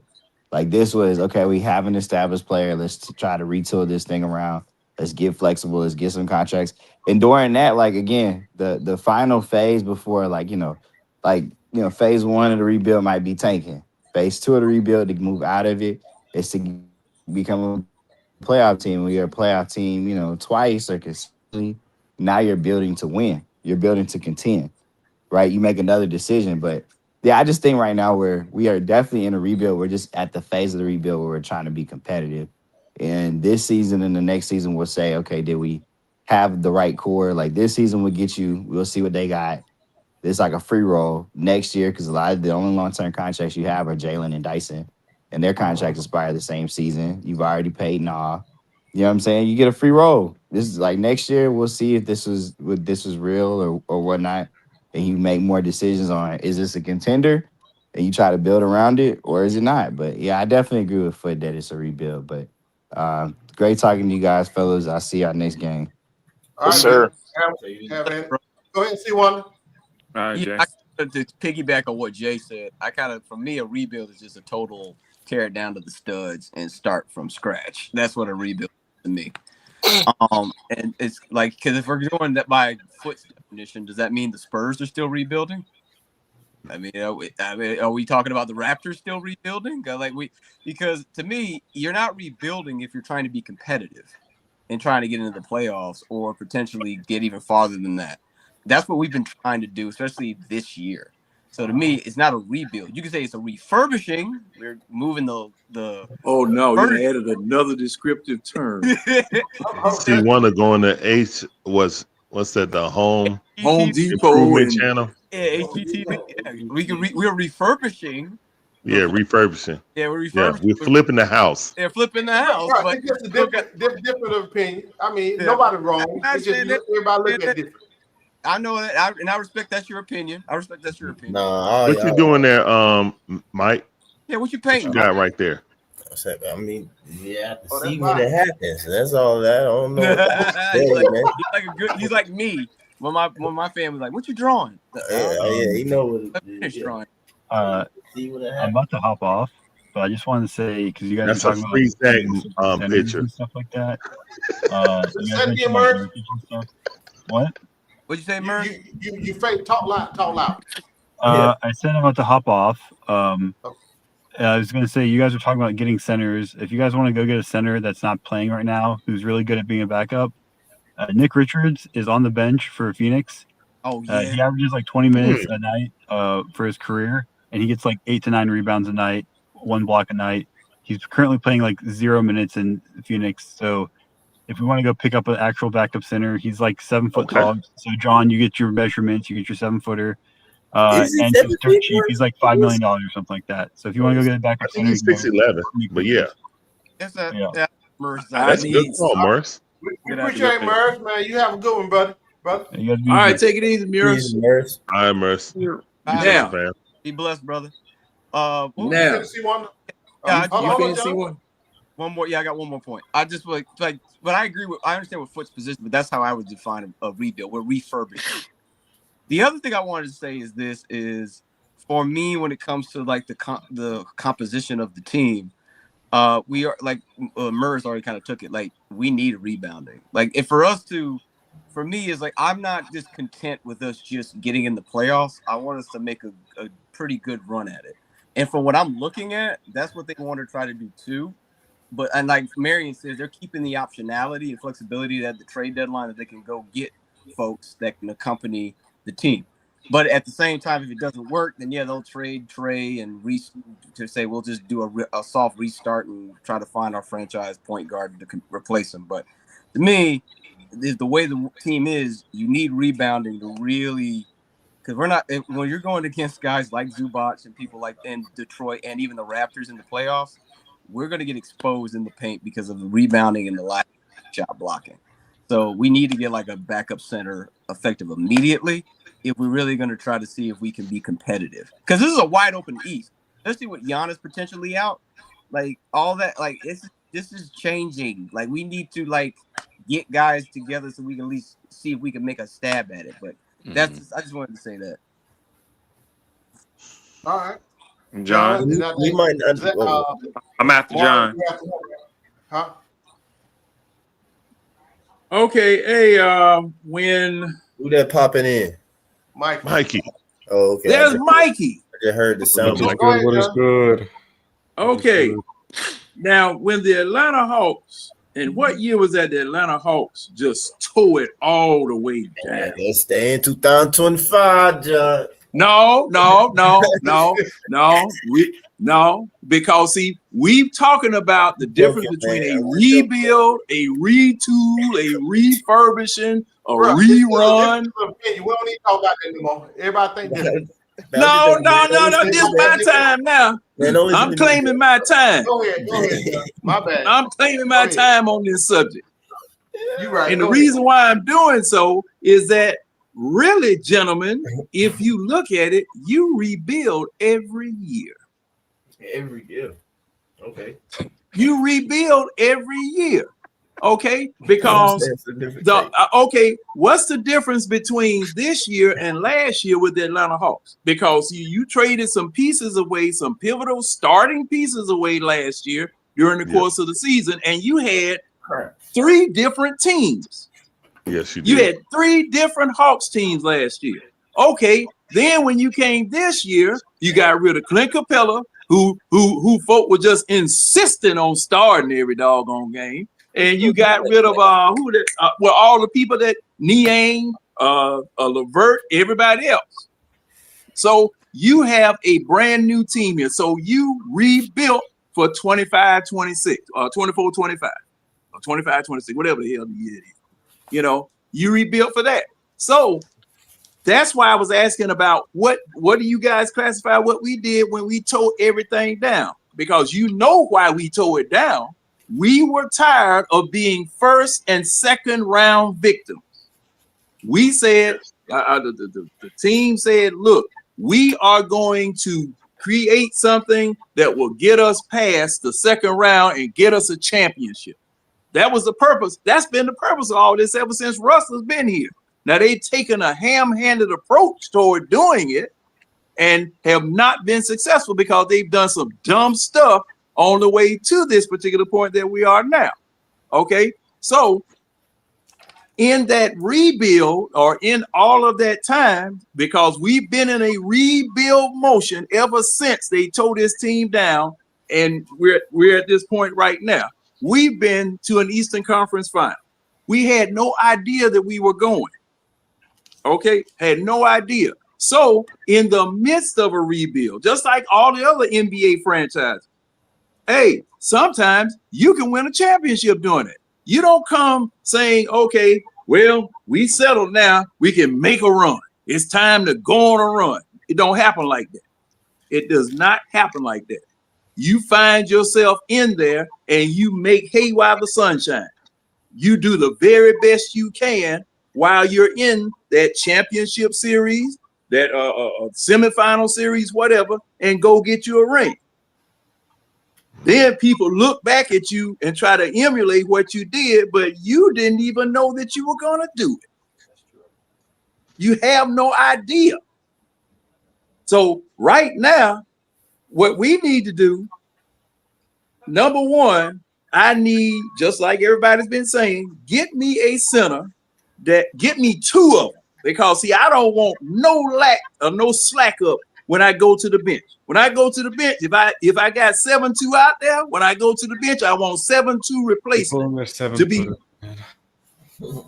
7-2, just like Porzingis. Because see, what were we saying about Porzingis? What were we saying about Porzingis when he came here? Oh, he'll be able to score because he can score on the inside. He's tall enough to intimidate people.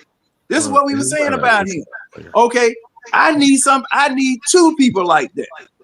So when I go to the bench, I want to bring that off the bench. And when he goes to the bench, I want to bring the starter back that can do the same thing. I do not want to slack up at any position.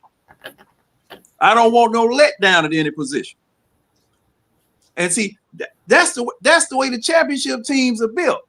Now, people talking about Oklahoma City right now.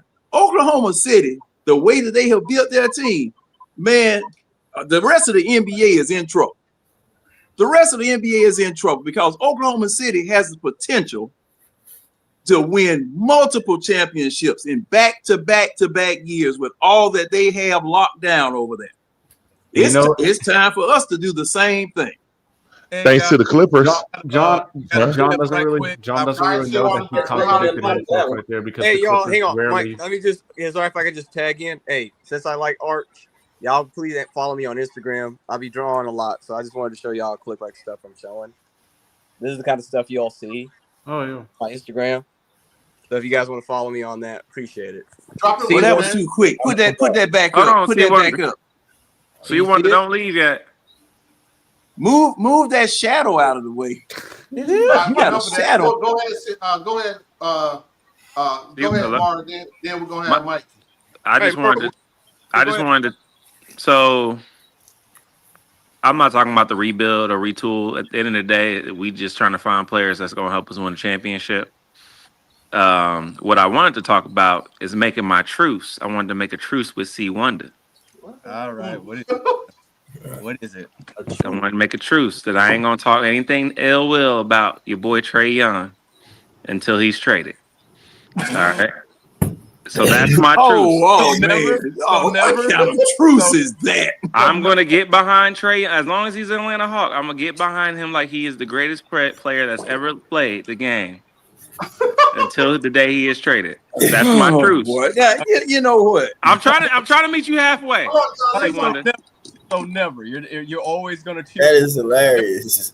I'm gonna champion behind. I'm just saying. I'm trying to make a truce here with C Wonder because it seemed like me and C Wonder always be having. C Wonder be talking about me when I'm not even on the stream. The pine branch has been extended. So I'm trying to make it. I heard Miles he's like Morris said he don't like the team. I was like, I'm not even there. The pine branch is extended. But want to take it. So C Wonder, are you accepting the truth? I'm a champion That's behind from an olive Trae branch, Young. Marion. C Wonder, what you saying? I'll meet you more than halfway. Listen, if my point guard comes back and the team falls apart, then I'll be the first one right there with you saying trade him. Okay. I'm saying trade him. If Trae comes back and we fall off the cliff and we lose 10 games or 5 games in a row and we're below 500, then yeah, I'll be the first one with you saying Trae needs to go. Okay. Also, I got some intel today. Has been accepted. So I got so truce accepted. Cool. Second thing, I got intel today from somebody who actually works at Clutch Sports. I know this is weird information, but obviously Trae was signed to Clutch Sports. But they told me that they were actually, for the past 2 years, they've been actually aggressively trying to trade Trae Young. They said that the problem wasn't Trae, it was his dad. They don't want to take on Trae's dad because Trae's dad kind of manages him essentially behind the scenes. So that's why they haven't been able to successfully trade him. It's from what I heard from someone who works at Clutch Sports. So that's a John Morant kind of issue is what's going on? I don't know. I mean, Rayford do be around a lot. I don't blame him. And he helped his son get where he's at. I have no problem. I'm just letting you guys know what I was told. But you're sure it ain't no you trust me, bro source? No, it's someone who still actively works at Clutch Sports. I don't know, man. Listen, at this point, and I'll leave on this. I want my boy to stay. I think he wants to stay. I think we can win a championship with him staying. But if it's just God's will for him to go, then I'll just accept that he needs to go. Like I said, I love Trae. I want him to win here. He's really been the only guy since Dominique that's really, I believe, given us a solid hope of winning a title. And Jalen has made that even more hopeful now. And like I said, you need 2 All-Stars to win a title anyway. And they're only 3 years apart, so it doesn't make any sense to trade them unless you're getting good value back for Trae, along with a good young player and some picks. If you ain't getting that, there's no reason to trade him. It's just you're debunking your whole value for him as a player. They're 3 years apart. C1, not 2. Oh, not 2. Excuse me, 3. But yeah, I mean, more like I said, I'm not against it, but bro.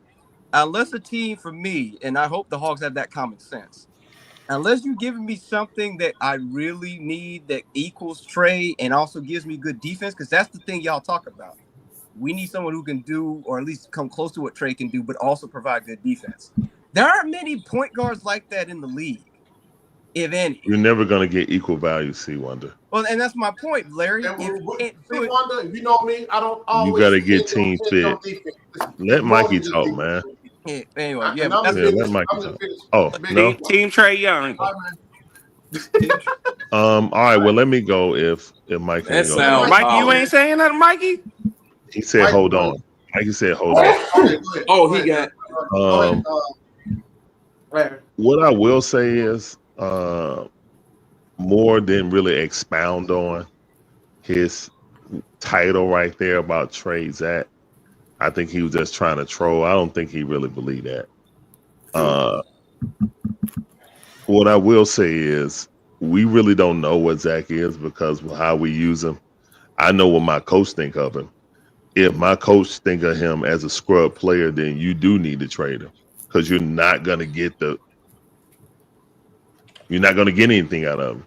If you treat him like a scrub player in there in garbage time, and that's the only reason why he got 30 plus minutes, then what are we doing?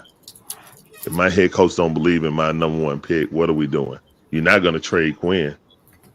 You should. You're not gonna cut Quinn. You're not gonna. It don't look like you're gonna fire Quinn.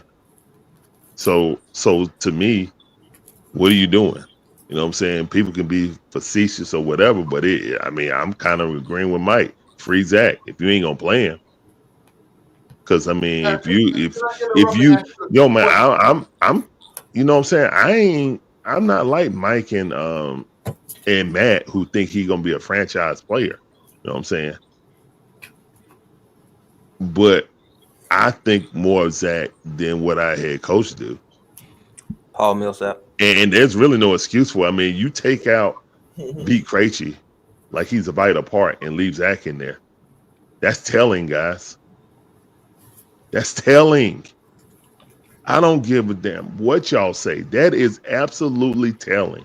He's out there with Asa Newell, with Moji, with Houston, with Keem Wallace. That is 100% telling of what our head coach think about Zachary Richardson. He can say whatever he wants to say in a press conference. His actions is showing his opinion of Zachary Richardson is of I have to play him because he's the number one pick. Not that guys.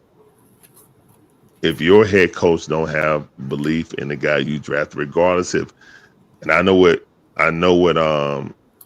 Foot say every first round pick ain't the same. I agree with that.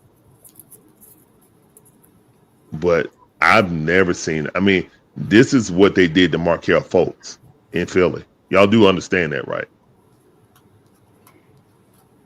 I think y'all really need to understand this. This is what they did to Markelle Fultz. All right. I actually think that's the road that we're going down right now. Larry, I actually think the opposite. I think he thinks a lot of Zach. Like I don't know, man. Because I don't know. The only time he can get over 30 minutes is he got 1 game, no 2 games this season.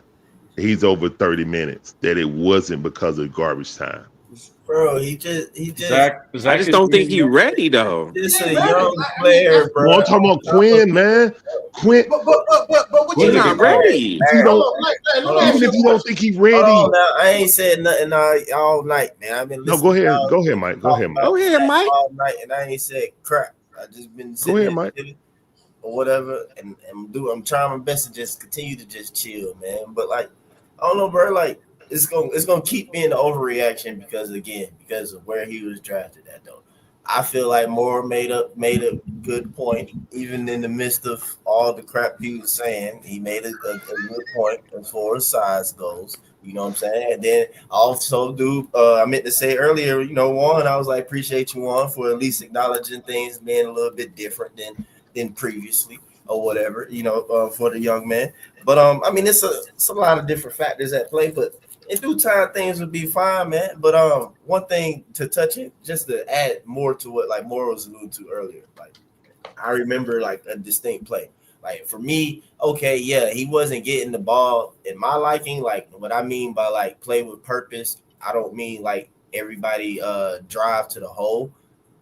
Like no, I mean play with a purpose, meaning that we actually running a play and set literally for him to come and you go set instead of double O being completely away and you looking away and we going away from him and stuff like that. And then you decide to look. But when they finally decide to look that way and Zach trying to work free and get it cut, this and that, all Nicholas Batum did was close the gap and basically stiff arm him the whole time. You know what I'm saying? So it's just like, yeah, he just got to continue to get stronger, bro. Like y'all. Yeah, that was the play we were talking about earlier, Mike. And then in the mix, and then on top of that, because I started out the season showing y'all, Like he don't know when his shots coming, this and that or whatever. And like in the beginning you were seeing it's like, hey, ain't no touch. I'm trying to tell y'all, bro, this junk is not easy for a young player, really anybody. But you got to be a super professional, bro, to not touch the ball at all throughout of a game. Meaning you can go up and down the court 4, 5, 6 times and don't even be a person who the ball is swung to swing to somebody else. And then you want to say be ready to shoot when it do come to your time. It ain't necessarily a simple thing and then be efficient. No, I agree. So it's I like agree with you that. see, for me, I see now that it starts to impact him on the shot now to where you see it, he's off because the uncertainty and it's a little bit of a rushing and the crap is continuously to be off balance. Mike, did you see him on the bench, Mike? He was Did never. you see when they look? Veet was never going to be that good. I'm trying to chill, bro, and just be like in due time. It just sucks because I got to hear y'all, bro, and go on and stuff that I can't just peacefully let everything happen or whatever. It's just like, but I was trying to just chill and listen to stuff today, bro. I'm just like, bro, come on, man. But whatever. Zach is shooting now 26% from 3 over his last 11 games. And also for Veet, Veet's shooting was always going to come down. That was unrealistic. Steph Curry isn't even that good of a shooter than what Veet was doing over the past week and a half. That was always going to come down. Like that was going to come crashing down. But for Zach specifically, no. Yes, John. Yeah, John. He was shooting at a historic clip. 60% 3-point shooter. Argue with John about that, man. John, no one ever shot 60% John, from please 3. sit there with me. John, please look at me with a straight face and tell me that Steph Curry has shot above 50% from 3 for one season in his entire career, because it hasn't happened. No one has. No one has. He asked me, and Mikey, you are correct. But I would have loved to have seen him try. He's gone back into his shell. He's gone back into his shell. And I pointed it out to Larry. He drove to the basket, had dead eyes on the basket. He turns and flings it back outside and almost twists his ankle. He did. I do remember. He still shot 5-3. He still shot 5-3 tonight. It's not I like don't think he went back to the shell. I think teams are just paying attention to him now. Teams I are paying think attention that's to him. all it is. What's gonna come down? Whether they pay attention to him or not, still take the shot, man. That's the only way you're gonna be able to learn how to shoot. No, he wasn't even talking about a 3 that time, Mikey. He was talking about when he attacked the basket. Oh, yeah. And he passed it out like 2 times. He did that. Yeah, and he brought it up doing the stream too. I brought it up doing the stream also. He was right there. Ball is spinning. Nobody jumped. You were talking about Because see, Mikey, the only way he he started on he was that. talking about that's in general getting past.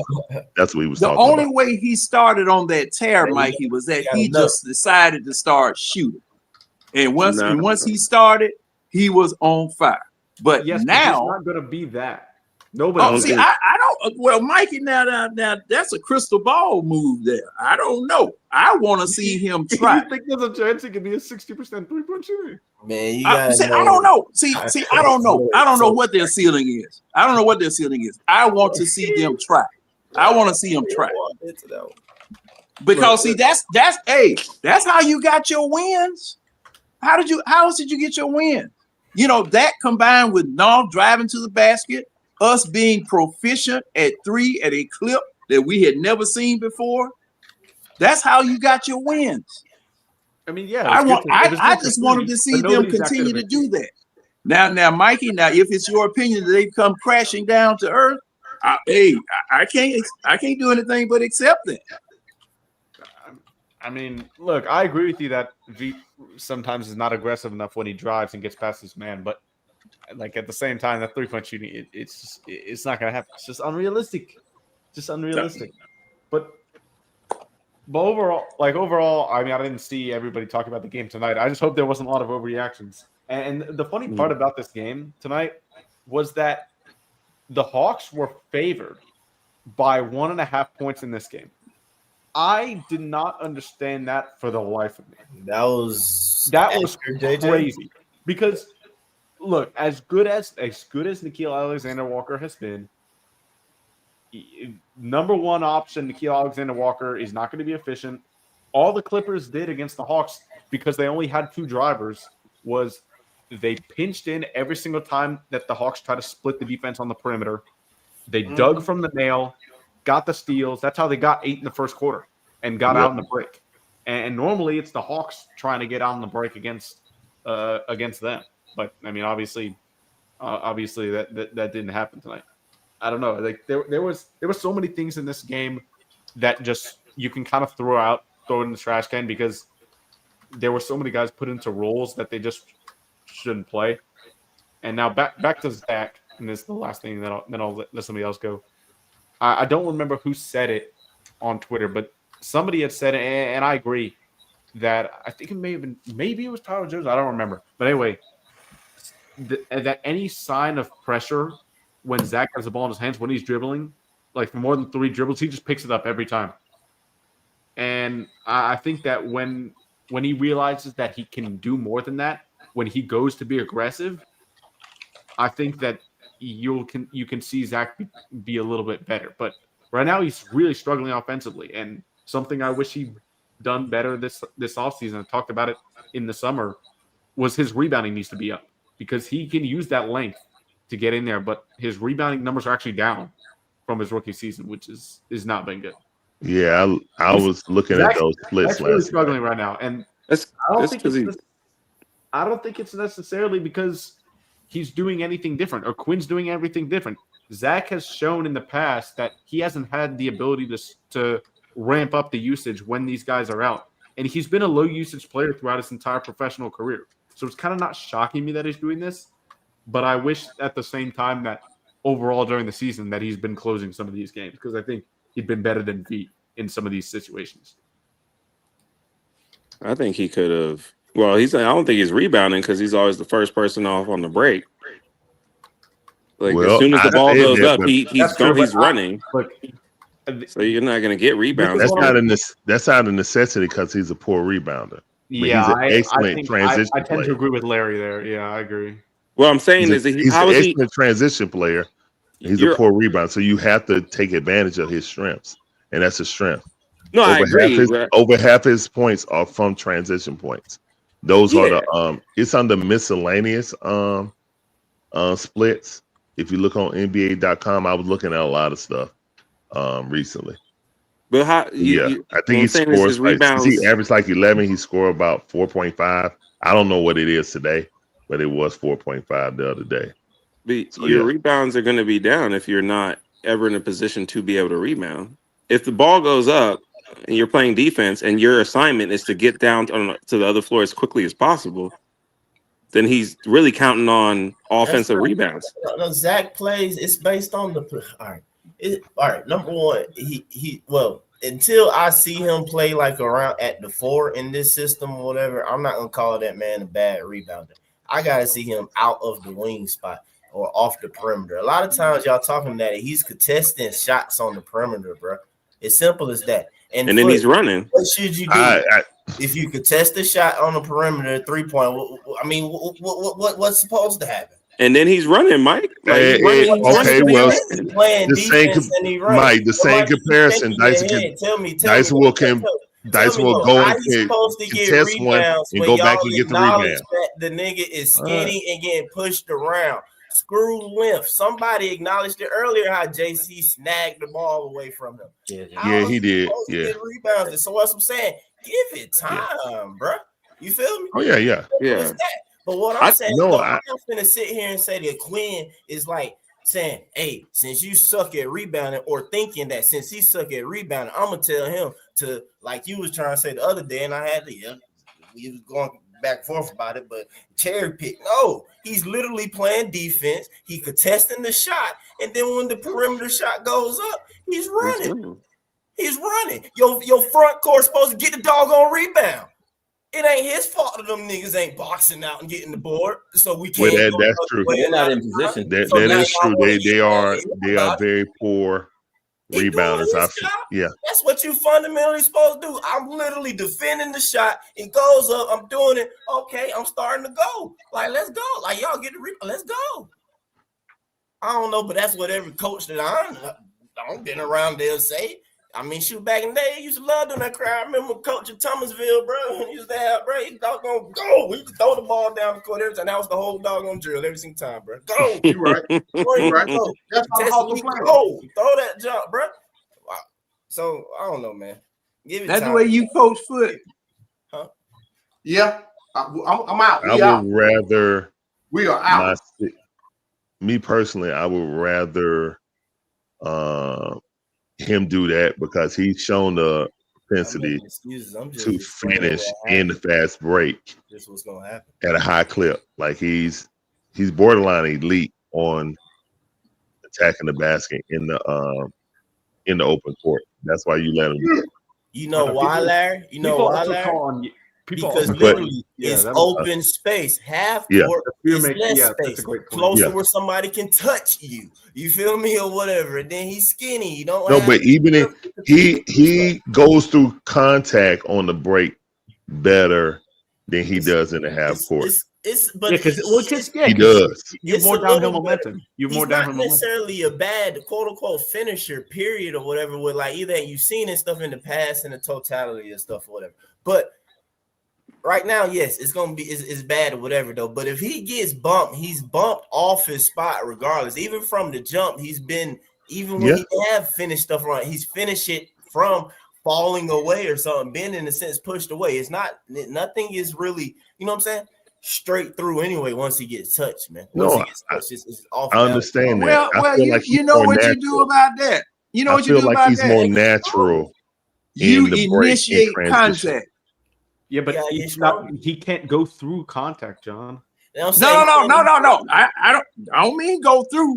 You just went. Look, Guys, when I see Zach Ricochet attack in the I was 6'2", even if it's somebody bigger against him, 160. he takes a contact. He usually be an and one, but they don't call it. I hear what you're saying, but I can't initiate contact against folks that's literally bigger than me. Like that's not smart. Like man, I don't know, I know how to play. That's how I drew most of my fouls because they saw them retaliate. Like Trey and stuff. I went to the line. To me, on the break, he seems like a different player, Mike. I went to the line. Oh yeah, he is. He's way more aggressive when he going away. Like it's like he actually uses his height and length, even if he get bumped off his mark. It'd be a lot of times he get fouled and still make it up, but they don't call it. Because bro, it's downhill and in space, Larry. That's the whole point. That's what I'm saying. But listen to me. That's why I say he feels comfortable. Remember last year I used to say stuff and I get frustrated. They'll come down the court and I say, I see the wings. They'll throw it to Dyson. A lot of y'all say so. I'm like, I want the ball to go to Zach because again, a wing, naturally speaking, for a wing, it is ideal every single time. Throw the ball ahead to give them that opportunity to go one-on-one downhill while it's open for that brief moment. If it's not there, Zach will pull it out and then you swing it back to the guard and then let the stuff go when you do stuff. But every time that time is offered there, whatever, you need to get it. You know, and that keeps him in the flow of stuff too as well. And I guarantee you'll start seeing the catch and shoot start to fall. You'll start to see the catch and shoot fall a little bit more though. But let me ask you, Mikey. It just don't be flowing like that. Let me ask you, Mikey. What's not true? Mike, Hit a doggone link. Come up here and tell me what's not true. What's not true? Oh, okay. Let me ask you this I think that's why he misses Trey the most. I be wanting to show niggas too or whatever. I'm like, man, I ain't talking crazy. I mean, it just, I don't know. Like again, I want to see y'all niggas get on the court and not touch a ball for 4-5 straight plays. Well, I can't do it no more. Listen, John. Number one, not even before catch the shot, but make the shot, but even not get mad. No. That ain't gonna happen. Yeah, you're right. You're right. Be on the court and they ain't pass him the ball. He getting 5 possessions out of it. Hey, you know what I do? Is that this is a young, like you feel me, like brother junk is off right now. I agree. Professional career. And you know what I do? I go get the rebound and nobody gets no pass. Well, yeah, Like, go look at I his feel you usage. on that, and I've acknowledged that yeah, he can buck a little bit or whatever, and he should. But at the same Yeah. time, I'll admit that ain't him. We know that already. Oh well, hey, well, Mikey. Now, Mikey, I just want your opinion on this. Does Zach seem like he's not as good as he was last year to you? No, I wouldn't say that. I mean, he's shooting the ball poor right now. I mean, she started to find his groove a little bit more before he had that fall in Phoenix. Now, I don't think he's shooting bad because of that fall. I don't think that's taking a toll on him right now. But I would think, I would say, like I said before, I wish the rebounding did improve. I do think the defense for Zach, as far as his instincts, have always been good. But largely from year 1 to year 2, I don't necessarily think that I've seen like an area where he's just gotten like way better. I mean, he's obviously really good in transition, like one of the best efficient and transition scorers when he's out there. Yeah, but he is. I as far as an improvement for year 1 to year 2, I don't think I've necessarily seen an area where he's just like super improved. Even though he got stronger, which is really good. But that's what I would say. I don't think it's worse though. No, I wouldn't say that. No. Yeah, because see, Zach, and this is just my opinion. We saw the growth in Zach over the year last year, from when he first came until the end of the year. Yeah, physically as well as his game. Now, poor old me, I'm thinking that since he's improved from here to here, I'm thinking that he's supposed to ascend just a little bit more. Now it's only been 20 games. It's only been 20-something games. So this isn't even half the season yet. All right.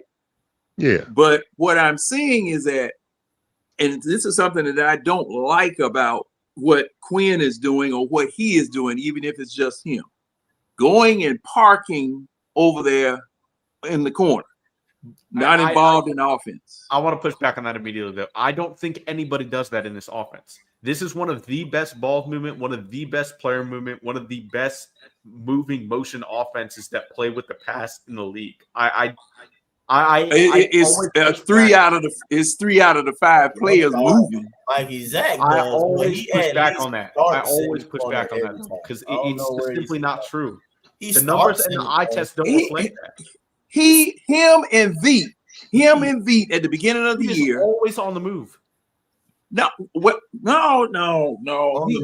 the corner. Yeah. Cause see, we have come from here. The corner, that doesn't mean you stay there. It means you just start the play there. That doesn't. No. But see, why does he always have to go there and park and then come from there going someplace? Okay, that's how the offense starts, John. But it shouldn't. That's just how the set works. That's just how the set works. I mean, see, but I can't. Me personally, John, I hate it with JJ out tonight or whatever. You see that we didn't even simply just have JJ. I mean, they just Zach involved in slip screens personnel to have a good offensive game. Why Zach can't be involved in little slip and ghost screen craps, bro? Like, because that's what Quinn thinks of him, man. I don't know how else I can say it, bro. I don't know. I know Mike doesn't like Quinn. I know Larry doesn't like Quinn. So I'm. Well, I mean, I'm beginning to have a low opinion of him myself. But how? Look, foot. As a whole, Coach Mike, no, that wasn't Foot. That was me. That wasn't Foot. I don't care about his past. People will talk about something like this with the coaching. They don't like how the things being done, even though the team is winning without their 2 best players on paper, at least, and Trae Young, Kristaps Porzingis. And they come on here and say, "Man, this coach isn't good." I don't get that.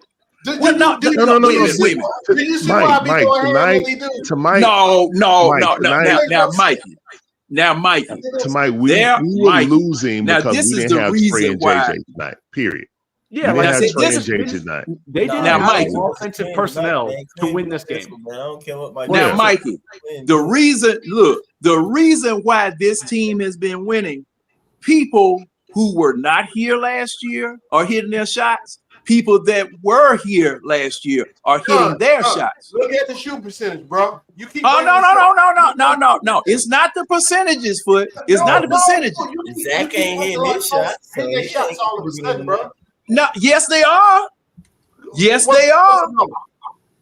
Especially Vic Krejci. We just got through talking about him. That's not the reason. Now the percentages will not tell the story. It's what he does on a night-to-night basis, not a general overview of the percentages. Vic Krejci 40% today on the field in 33.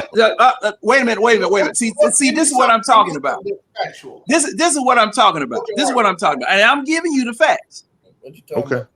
When Vic Krejci was hitting, what game was it where he hit 8 3-pointers in a row? The Clippers. It was against the Clippers. It was against the Clippers. Ever since he started doing that, we are looking for Vic Krejci to hit 3-pointers because he made it look effortless. This is what look. Why in the world wouldn't you be? I would feed that man until he stopped hitting. You know how rare it is to hit 8 3-pointers in a game? John. How rare it is one thing. Other teams are looking for him too, John. That's why he's not. He's on the scouting report now. Wait a minute, that wasn't the reason why he was hitting. No, he was hitting because he was open, and then people started paying attention to Vic him. Krejci has been open ever since then. Man, no, he has not. John, I've got it. Wait, guys, I've got this. I'm gonna read out Vic Krejci's last 15 games and the 3-pointers attempted. All right. Get closer to the mic, Mikey. We can barely hear you. Oh, it's because my thing is still connected. Is that better? Yes. Yeah. Yes. Okay. All right. There we go. Yeah. All right. 10, 5, 8, 5, 8, 10, 4, 9, 4, 4, 6. That is the 3-pointers attempted for Vic since that Clippers game. I'd say he's taking shots, John. Yeah, okay. No. All right. The maids. How many did he make? We already went over that. 8 3-pointers a game, shooting 50% from 3. No. You went now, Mikey. You went over the attempts he made. I'm asking about the makes that he had of those attempts. All right, the makes since that Clippers game. So he had 8 in that Clippers game. 3, 6, 1, 3, 1, 7, 0, 2, 3, 1, 1, 1. So he had a 7 3-pointer game after that, huh? Yeah, one game was 7 3s. Yeah, and a whole bunch of 1s and 2s. Yeah, but that was always going to come down. Like that's what we're This is not even. This is not even a real discussion. No, it's not. So now, John, that's unrealistic. This is unrealistic. No. Wait a minute. I'm not talking about realistic. I'm not saying that 8 3-pointers a game is something that you're going to hit all the time. I'm not saying that. All right, what cool. I am saying is give him the opportunity to shoot those. They are. And see what he comes up with. In addition, crazy, right? Yeah, okay, Mikey, I got that. In addition, what about everybody else? What do you mean? Because read off Okongwu's 3-point shots made. All right. Because see, he was a great part. Now, can we expect Okongwu to hit 3-pointers like he's been hitting? If he's open, maybe, yeah. But if he's not, no. Read them off, Mikey. Because see, I don't expect it. It was a surprise. He been off the last few. Yeah, teams are on notice, John. Teams are on notice about the Atlanta Hawks, so they're starting to recognize and close out on these shooters. They're not going to. Yeah, when the Onyeka was making all those threes, he was wide open. Nobody stepped up. They turn around. Now they're challenging him now. Yeah, Onyeka made his shots are getting rushed a little bit. Yes. That Jazz game when he made 8 3s. Yes. 8 3 4 3 2 3 2, and then the last 3 games 0 2 and 1. And every single game since that Jazz game, by the way, he's attempted at least 5 threes a game. So like teams know he's getting the shots up. Yeah, people are just starting up. They on notice now. That's all it is. Yeah. Oh, so this was fool's gold then, right? No, it's not fool's gold. Well, Why John, wasn't it? You I should would have say saw it food. coming, goal is John. Big Double Krejci O being a ain't no 60% shooter three-point like shooter. that. I know that, No, Mike. no, no, no, That's no, my no. point. That's He my an point. open set Fool's shooter. goal Like, is you That's can my hit them point. when they're wide That open, boy but is can't like hit them when job, they're. Double O, but he ain't Yeah, That and no. is it's going fool's to take. goal, actually. It's going to be an That's adjustment. fool's It gold. is for everybody, and it's going to be an It's adjustment. not, because you have to also think about this too, John. When we get Trey back and when we get JJ, well, JJ was only gone for one game.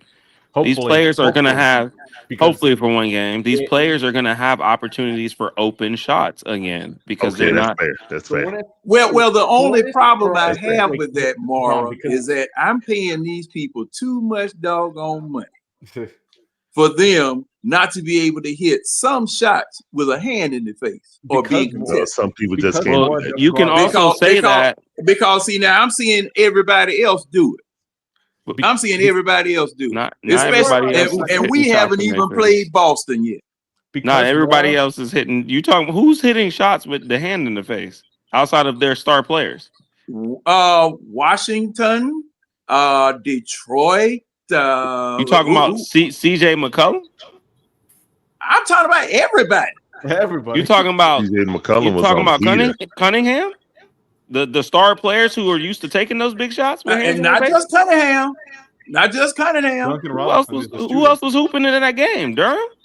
They were getting wide open shots because Cade was penetrating, kicking it out. Because it was a conga line down to. I mean, look, man. I can't be mad that people are missing. Role players are missing shots with hands in their face. Me neither. Me neither. Oh, now, hey, well, your standards are a bit less than mine. Well, no, because we have players that aren't even playing. Yeah, your basketball. standards are a bit less than mine. Hey, Because see, the John, thing is, we don't that- have anybody. I We don't have Trey or Jalen out there. Everybody's gonna get contested. No one's gonna do anyone. I was surprised they would like dumping down on Dyson. He was kicking it out and still drawing two people to get in the lane. I was surprised. I would have just lived with it. Like what? I would have lived with it.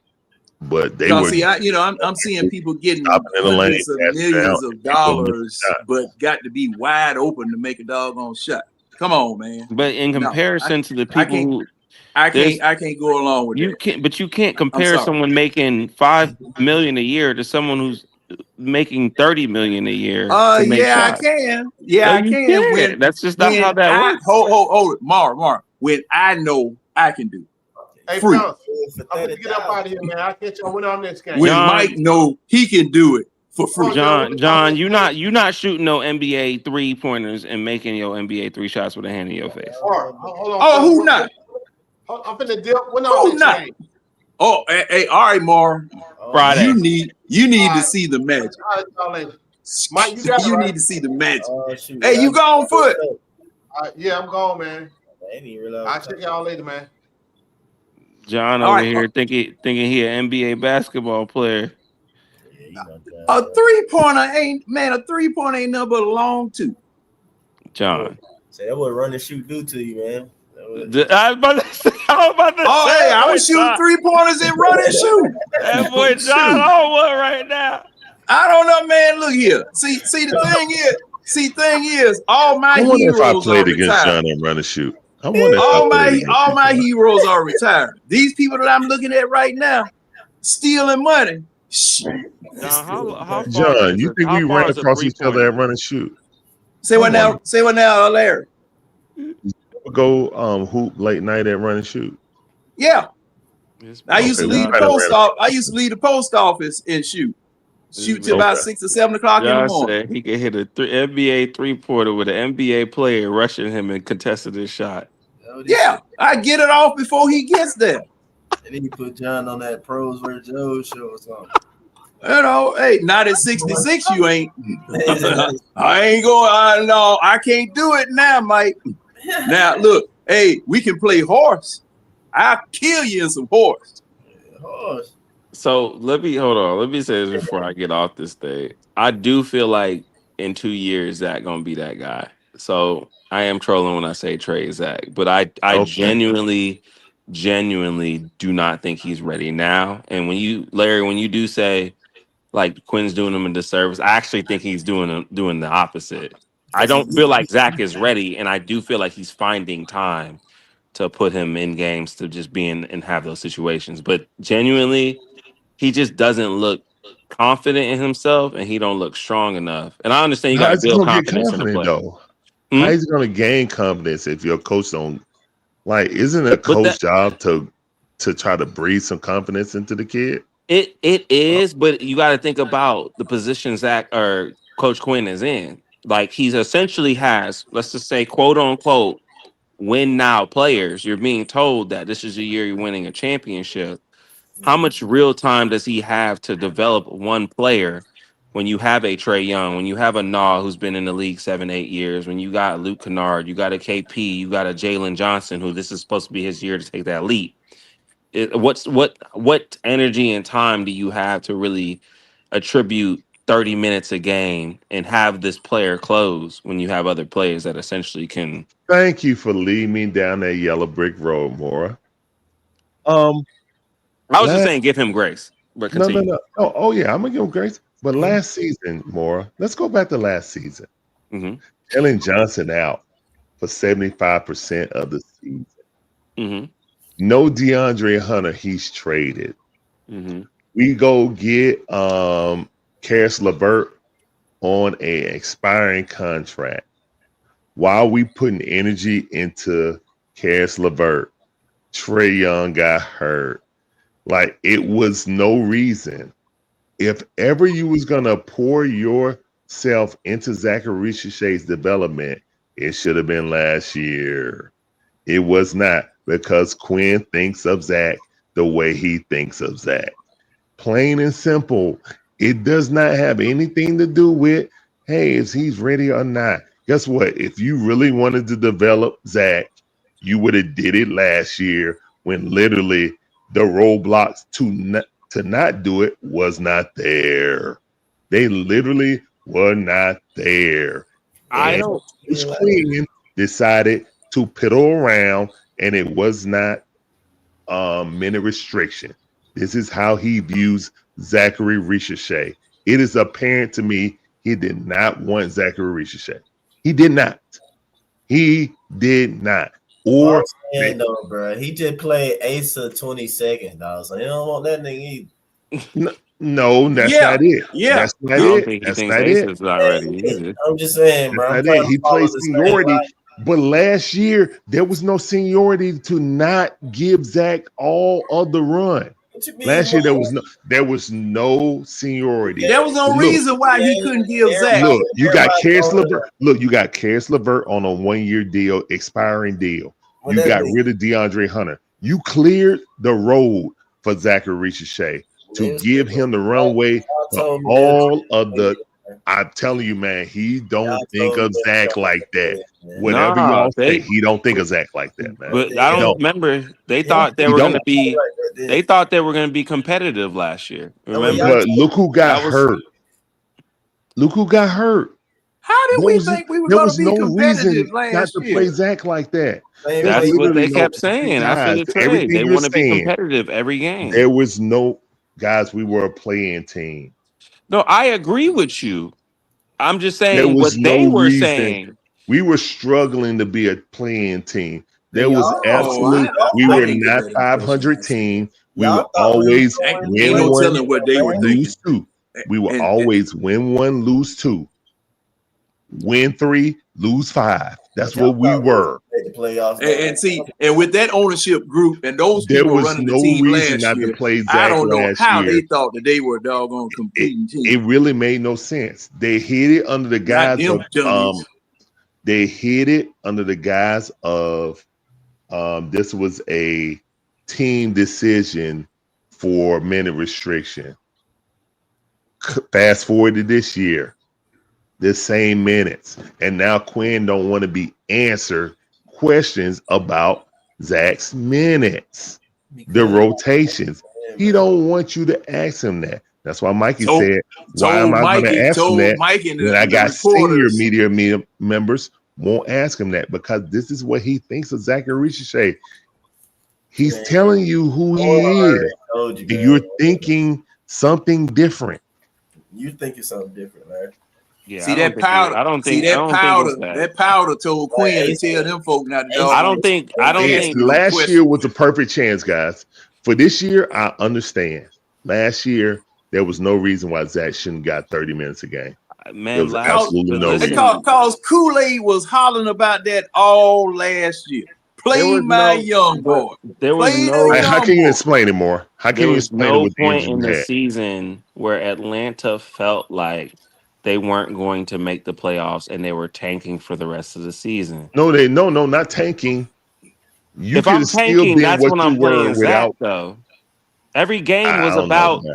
Every game was about being. They literally used to say in almost every press conference about being competitive.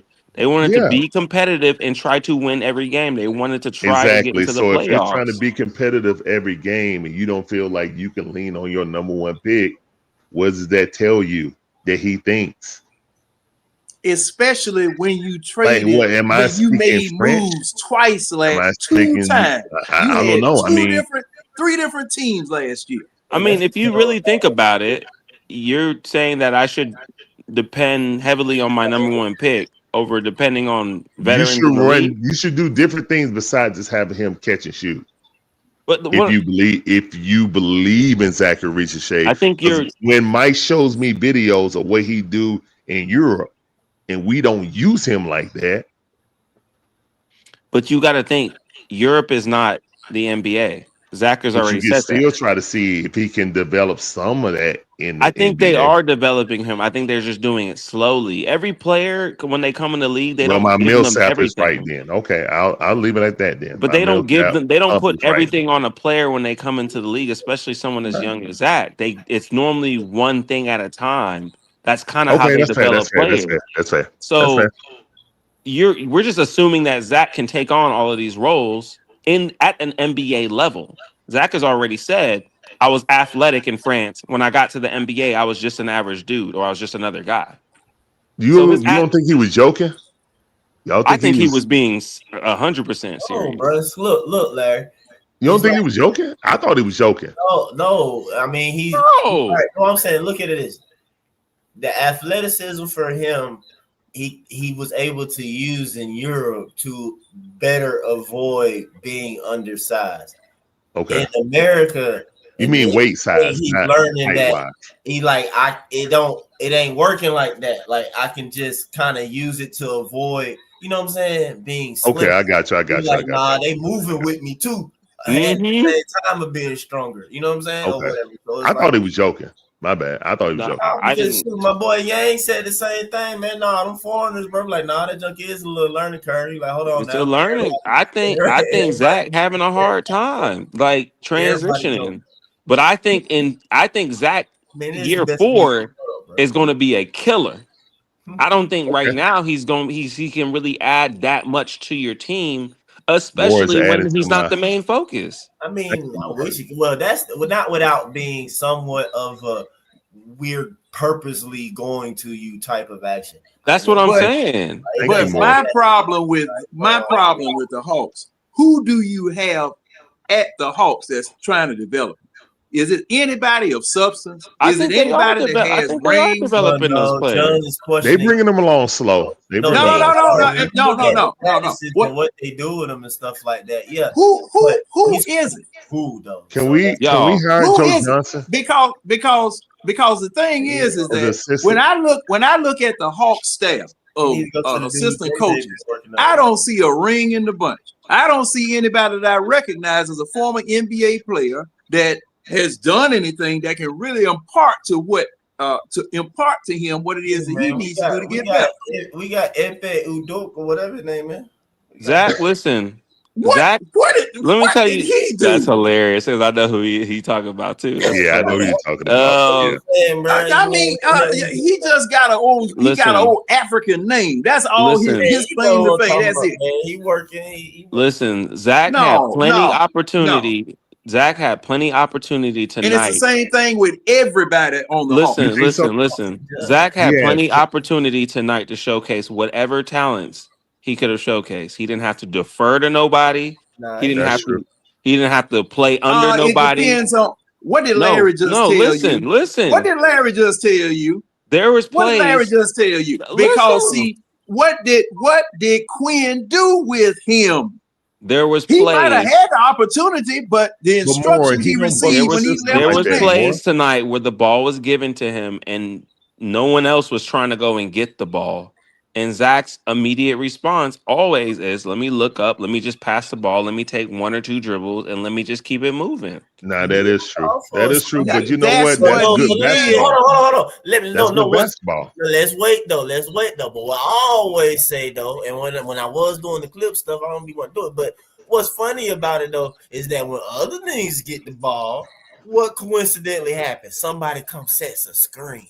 But the weakest ball handler can't get a screen set. But if you notice, it was one play where some screen and back and forth action happened. Zach made the dribbles into the mid range and he made the bounce pass to Double O or whatever. I think it was Double O, but I think he missed the crap though. But that was a brief glimpse of like they don't do stuff to kind of even try and loosen him up. That's what I'm saying. What about, but you talking about the positives? What about the negatives? Well, no, it's a whole bunch. I of done seen negatives. this man go down the baseline, get the ball, and then try to double oop under what he. That's what I'm saying. Like I know, you he can't. Larry call on that. You can't talk about the good, but I talk about the bad. Larry said, he's like, man, Larry, I had to turn Larry off, man. Larry over here going in those Zach. Like Zach be having flashes. Zach be having flashes of greatness, but then we'll turn around and do something, and you be like, "What are you doing?" So like I understand it. Excuse me. Now you can say that about everybody on this team. No. Yes. Not everybody on the team. You can say about Double O. You can say about some players. Double O. Look, Mike. The only time I get mad at You can say it about Double O. he don't You can take say it about advantage Jalen of a Johnson. smaller player. That's Shoot. the only time I you can really say that get about anybody on the doggone team. smaller player. Like was Zach was where I think Zach really should. I get mad at Dyson for the same Hey, thing. look though, man. He might be quote unquote 6'10", and you getting mad at him for not taking Harden. The only thing is that maybe Harden will move out the way, so you should take him. But Harden definitely way stronger. And like I said, Zach, man, as soon as he get pushed, bro, it's gonna be a wrap, bro. It's gonna be a wrap. And he ain't getting Look, no man. calls. Hey, you know Zach ain't getting no calls. You see him get fired. Zach gonna be a killer don't in get no year calls. 4. Yeah, he don't get no calls. No, he don't get no calls. He don't get And no see, and not getting calls makes you look like you not playing ball. Make you look even worse. Make you look you worse. go to the hole and get hit, and then they don't call nothing. Like, And then and hey, I've seen Zach get hit, and he staggered 2 steps back after the doggone hit. They'll call the foul on Zach, talking about his offensive foul. Nah, they do be doing stuff like that. But he did in the game. I just saw it. So see, that's why I say what I say. Look, when I drive in let's on go, him, Dyson. when I drive in on him, I'm gonna try to knock the snot out of him. You gonna have a foul to call. John, he don't have that bone in his body. He don't Say have what that now? bone Now in wait a his minute. body. Both of y'all talking at the same time. Say what now? John, Larry said you don't have that bone in your body. No. I said Zach don't have that bone in He his body. said Zach don't have it.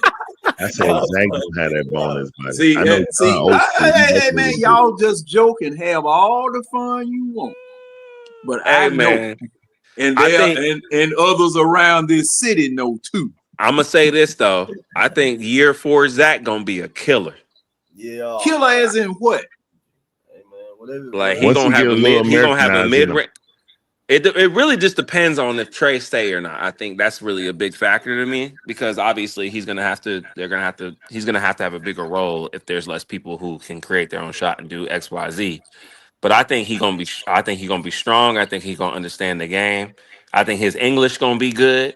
You can listen to. You can actually watch his press conferences and see him not struggling speaking English.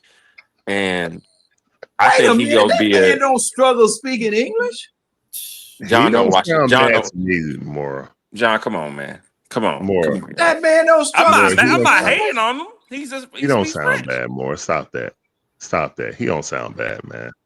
Hell, he don't sound as bad as Larry. who is that? Larry. It's somebody else that It's just not like sounds Ronald. terrible. It's not like Ronald. And I'll Larry. call Ronald for not using an interpreter now. You know what I'm saying? Larry, come on. Interpreter. I'm not Zach, saying he need one. I'm saying he's struggling. You know what I mean? But if you I'm can saying speak English enough not to use an interpreter, that's good enough for me right it's now. good. Yeah, it's good. I'm not hating on him not being able to speak. That's not what I'm hating on. I'm saying year 4 Zach gonna be a killer. He gonna once he understands the game and he's strong enough to do what he wants to do. Oh, he gonna be a killer. But I just think right now he's just. It's not that he's not good. I just think that there's not enough time to develop him the way he needs to be developed. Okay. With what the team's goals are. We just gotta keep working, man. And he just got to keep, like you said, like they want him to play defense and shoot when he opened. So it's And like, it sucks. But, I mean, his look, it offense is so bad because no. Zach got to be the most efficient guy on the court, and I that's agree. hard for a young guy. it is. That's hard but- for a young guy. Yeah, that's what I keep Really saying. is. But also on top of everything, what sucks about it is that what sucks about his offense being so bad is that his defense, in my opinion, is going completely unnoticed. You know what I'm saying? so it's great. He plays great defense. Yeah, so I mean, yeah, it's Now I just listened to a he's able to at snippet. least be used in that way. So, huh? Now I just listened to a snippet of a 3-minute post-game interview that Zachary Ricochet had. Now he definitely still has an accent, Yeah, but it's not like Yeah. the man is just. Oh, it's getting go. What did he say? He So ain't doing that.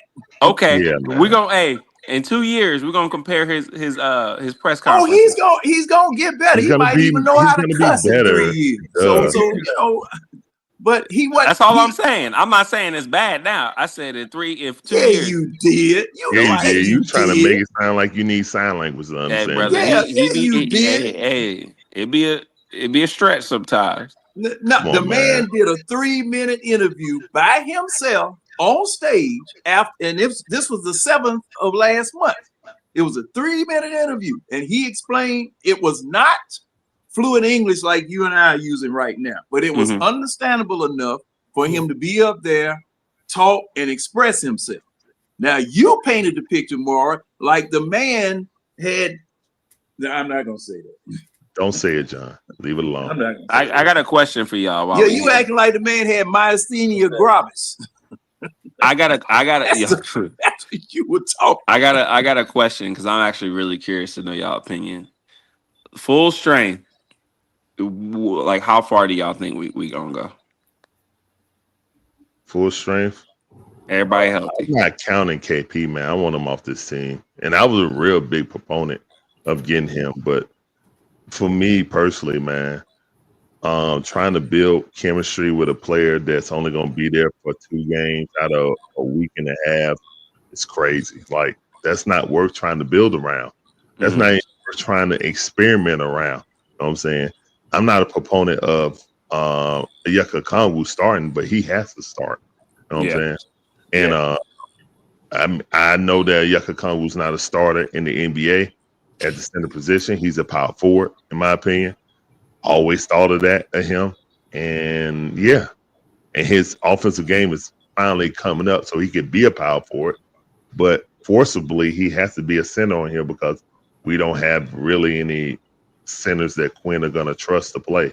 Yeah, they can be that Clint Capella type of center, but Quinn would never play him. So I don't think about him. He's not really a part of this team. He's a part of College Spark team for me. I'm saying when I think of players, the closest person to a traditional. Now we don't have nobody traditional. We got a bunch of power forwards basically that's going to actually play.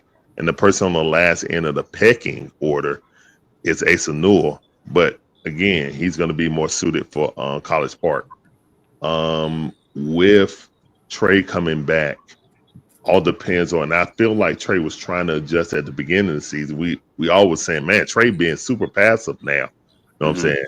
But I think he probably saw Nall cooking up on Dyson in practice. It was like, okay, yeah, like I knew this dude was good, but yeah, I mean, he is getting shots off. So if you look at it like that, they're seeing the team in a different lens. Do Oyeka Kongu and Jalen Johnson have chemistry? Do they cover for each other? Offensively, yes. Defensively, no. Defensive, they don't. And I agree with Mike. You can't have KP, JJ, and Trae Young out there, or 9 out of 10, you're going to lose the fourth quarter. So my expectations of the team was like 45 wins. That's been my expectations. And that's like get us a 6 seed. You know, that'll get us a 6 seed. First round exit. First round, yeah, first round exit. Depends on who we play. But after seeing like if KP could do what I thought he could do, I would have said second round. But now that I see who KP is and the pot, I never knew about the pots. If I knew about the pots, I would have been so against it. You know what I'm saying? Like he don't have the ability to play more than 2 games a week. He just don't. So he'll be able to play in the first round, 4 out of the games. But as the playoffs go longer, they start to shorten it. So that first round is like 2 weeks. You know what I'm saying? Like 2.5 weeks, they stretch it out if they go to 7 games. So the only time he really gonna play the majority of the series, and that's 4 games, is the first round. After that, if you go back and look at the Boston, it incrementally got less and less as they went to their championship run. So without KP, some kind of rim protection, it's a first round exit. Unless we make a dramatic trade, and I doubt we do that because of injuries. So I think we want to see what this does and then move accordingly.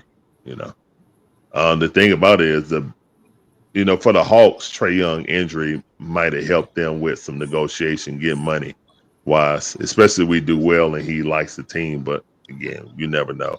I'm saying first round, hopefully 7-game series. And then we just lose because we don't have the requisite firepower or healthy KP to help us get over the hump. Okay. What about you, John or Mike? Shoot.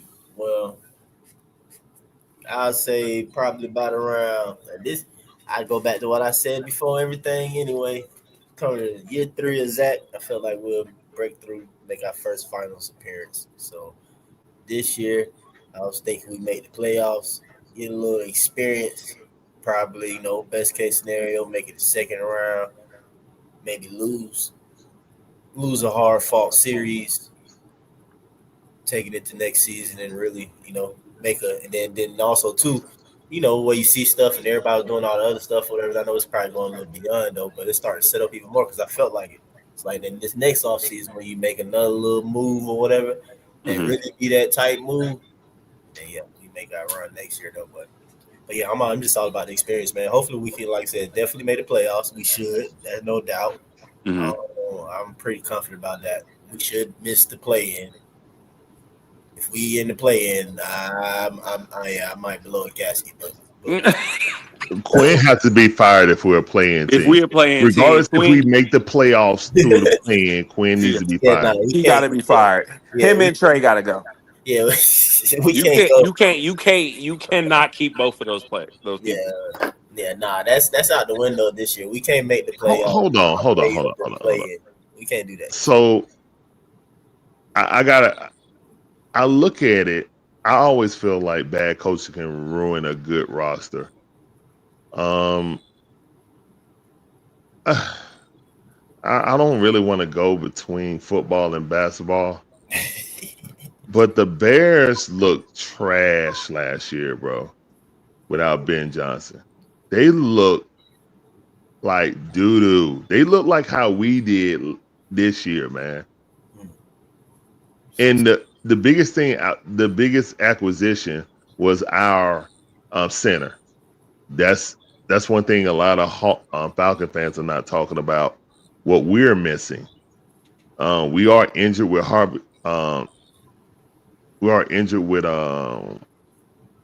McGarry, but we don't have our starting center, and he's leading the Bears running attack. So yeah, I mean, I got a cousin that's a Bears fan, so he's like, "Oh, thank you guys for not signing him, mother." But anyway, I think situational. You know what I'm saying? We've seen too many times when Quinn trick off games. Sometimes it's easy as some guys don't fit the system, or a group of guys don't fit the system. I just refuse to believe that you are better without two all-stars. I need to see it work, man. I need to see it fail. Excuse me. If it fails, then okay, we got a different discussion. But the play in the field. I really feel like we trick a lot of games. I don't ever feel like we're at an advantage at coaching. Do you? Yeah. Do any of you guys feel like we're ever at an advantage of coaching when we play against a team? No. Advantage. John, do you feel like we're at an advantage at coaching ever? No, sir. With the Atlanta Hawks, Mike, do you feel like we're ever? Chad, do you feel like we're ever at an advantage at coaching? Sometimes. Chad, when? Every now and then. It's always funny because I feel like every time. Against who last, Mike? The last person that we were at an advantage. Guys, we be praising Quinn for doing basic stuff and not messing it up. Guys, literally, we be praising him not to mess it up. You know, it's funny too. How quickly we forget. How quickly we forget. Quinn only started coaching like this when Trey went down. I got an example. Hey, Larry, when we play the Kings, you don't think we got a coaching advantage? But Quinn was still trying to find ways. Hey, he was still trying to find ways to lose that game. He's still trying to find ways. When you put that depth lineup in. We ain't got the dead. All right, man. Look, Quinn is a great, schematic offensive coach. I can say that. That's funny. You know what I'm saying? But I can see where people like that, but I'm just saying, I don't know, man. Wait a minute. Quinn is a what now, Larry? A what? Like he's like an offensive coordinator type of coach. You know what I'm saying? That's all he does. That. Exactly. He has a system for defense, but he needs a dominant drop center for him. Like that's why I really feel like he wanted Donovan Klinger, but he just got outvoted. You know what I'm saying? Who outvoted him? The organization. No, Landry won it. Landry wanted either Zach or Reed Shepherd. We coming to find out that they like Reed Shepherd a lot, but wasn't gonna put him with Zach, so they got Zach. What? Like if they would have picked Reed Shepherd over, You said not put him. and I understand, but I don't want to see guys. Trae Young is the last small guard I ever want to see on the Atlanta Hawks. Yeah, in my lifetime. Same. In my lifetime, I don't want to trade Trae for no Ja Morant. No. No. Hell no. Although the city would be live though. It'd be highlight fat. Dude. Hey, they be paraded inside my city, yeah. No, man. No, I don't want Ja Morant. Now, Since be all over the place. I got to answer this question that this young man asked me, and I go back to what my initial season prediction was. Now, it seems as though I'm going to be wrong again this year because I said 12-7. So, okay, I'm wrong already. All right. I think you did on purpose, bro. Hey, man. Yeah, we got more wins than 12, John. Yeah. So I'm wrong already. You said 12-70? Yes. Yeah, sir. he said 12-70. Yes, he my did. Goodness. That's exactly what I said. That would have been still the team, John. You ain't no fan. John. Hey. Now they asked me what my prediction was. I gave it. That's fair, but you ain't no Hawks you would have been fan, 12. And I always say, prove me wrong. That's all I John, always say. that would have been worse than our give 'em worst 12 season, John. Huh? John, that would have been worse than our worst season. That would have been worse than the 13-win season. No way this team is worse than that team. John ain't no real Hawks fan. I got more ticket stubs to Hawks games than you got paychecks at your job. So I'm just telling you, I've been going with these jokers for a long time. I miss and the I've Omni, seen man. and I don't I've like seen the this. I've seen this mess because see, our problem, just like I alluded to tonight, the reason why we blew this team up is that the ownership group was tired of being first and second round victims because this was prior to this play-in. Because see, the way that it used to be, if you didn't have the wins, you didn't go to the playoffs. You sat at home. We had from 2000, oh man, it was many years in Hawks history. It was like an from 18-year the 80s and going to the 90s. playoff or something like that. See what now? I think it was like 17, 18 years straight, something like that. Yeah, we It's crazy. qualified for the playoffs, but we couldn't get But over the we were hump. losing the first and second round every time. Yeah. Yeah, and see, and the reason for tearing the team down and rebuilding it was to create a team that would get us past that and get into a championship. Because hey, we were fussing then about not getting past the first and second round. That was our cry. Yeah. We were mad about that. Now, where we are now, since they made it the big what is they call it, the Hawks Invitational to play in. Yeah, Since Hawks we're constant people, since we're constantly a team in the Hawks Invitational, Yeah. we trying to get out of that Yes. to get into the playoffs because we haven't even been in the playoffs, you know, except for a couple of times with this iteration of Hawks. So me growing up, being a Hawks fan when we were good, winning 57 games a year, 54 games a year, whatever, being a terror in the Eastern Conference. And that was when the Eastern Conference was hell. I mean, from the top all the way down to the bottom. Okay. But we still couldn't get out the second round though, John. No, we still couldn't, but we Yeah. would win 57, 54, 48 games a year in the Eastern Conference. Because see, one time we made it into the playoffs with only 38 wins. That was a year before the 60-win season. Yeah, and they Because said the we were East- the worst team ever to make the playoffs. Yeah, yeah. Yeah. But see, the thing is, 38 wins would get you in the play-in. Yes, it would. See, right now, 38 wins to get you in the play-in. And see, that is low hanging fruit for me because I knew teams that were way better than that. I knew Hawks teams that were way better than that. And see, for me to settle for just getting in the play-in or just appearing in the playoffs or whatever, that you know, I can't handle that. Well, that's I just can't handle purgatory. it. That's NBA purgatory when you good enough to make the playoffs, but not good enough to win a playoff series. You're just spinning your wheels. Now, the organization like that because the organization don't like it because you get playoff money, but eventually the fans get restless. Yeah, the fans you know get what I'm saying? tired. And So then yeah, on it's kind top of like of what that, Pittsburgh Steelers are going through right now. They haven't won a championship since 2006 or something like Roethlisberger? that.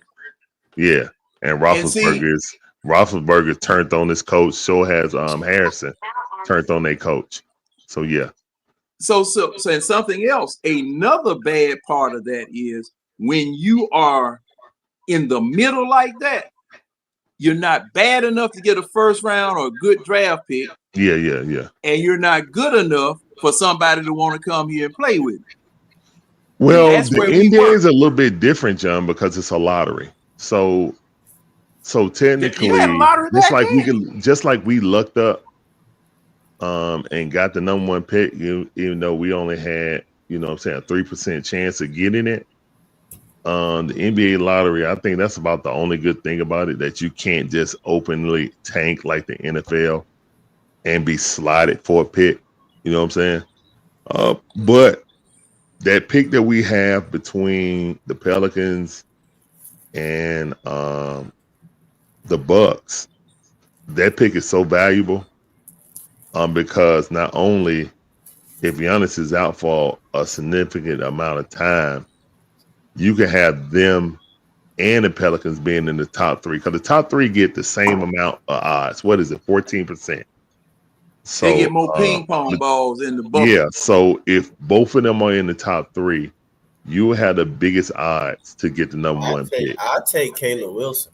No, I'll take Caleb Well, Wilson. You remember last time? Oh, you on the Caleb Wilson train now? Ain't nobody gonna play right away anyway though. But I'll take Caleb Wilson though, especially if he's 6'10" for real though. I want somebody I can legit, plug in and play all this because see now I don't have a coaching staff that can develop anybody. Well, Daryl Patterson is probably going to be Peterson is probably going to be the guy that can plug and play. And well, not with Quinn. I'm going after Peterson. Yeah, if you get Peterson, then Dyson would definitely go to the bench, but you got to get a different coach. Yeah, you got. He's not going to do it because Quinn's going to play Dyson. Man, don't call bro Marvin Williams, man. I don't know, man. That ain't no Marvin Williams. Caleb Wilson. I don't see Marvin Williams. Someone called him Marvin Williams? Yeah. That was Who said Marvin Williams? Who said? That's crazy. That's crazy. And Dap calling him that, man. Oh my goodness, Dap called Zach Marvin Williams. That's crazy. No. Not Zach. Peterson. Caleb Wilson. Caleb Wilson? Yeah, I mean Caleb that's Wilson what I what are you talking about? Caleb Wilson. In North Carolina, they both North Carolina. No. Dap is talking about Zach. He ain't talking about Caleb Wilson. I don't know. He said, "Why did we draft Marvin Williams?" Never mind. Why we draft Marvin Williams? No, that was that old dummy. No, Zach don't. He said, "No, I didn't. Okay, my bad, Dad. Okay, good. Because Zach gonna be good, y'all. Well, he's asking, why did we draft Marvin Williams? Because Billy Knight's stupid. Yeah, that was Billy Knight. That was Billy Knight. Billy Knight and a lot of the problems that we had was because of the GMs that we had. CP3 was needed. We didn't have a point guard since Mookie Blaylock. He came there. We had and again, guys, I told y'all why. Yeah, you had Rumiel Robinson and Ed Gray too. No, it didn't. Look, and then old Cadillac Anderson. Billy Knight only went to see.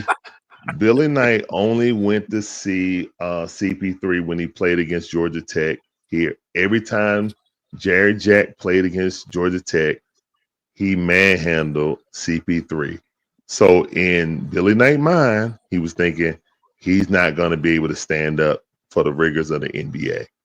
I'm going to draft a player in Marvin Williams who can't even start on his own team, but I'm going to draft him number 2.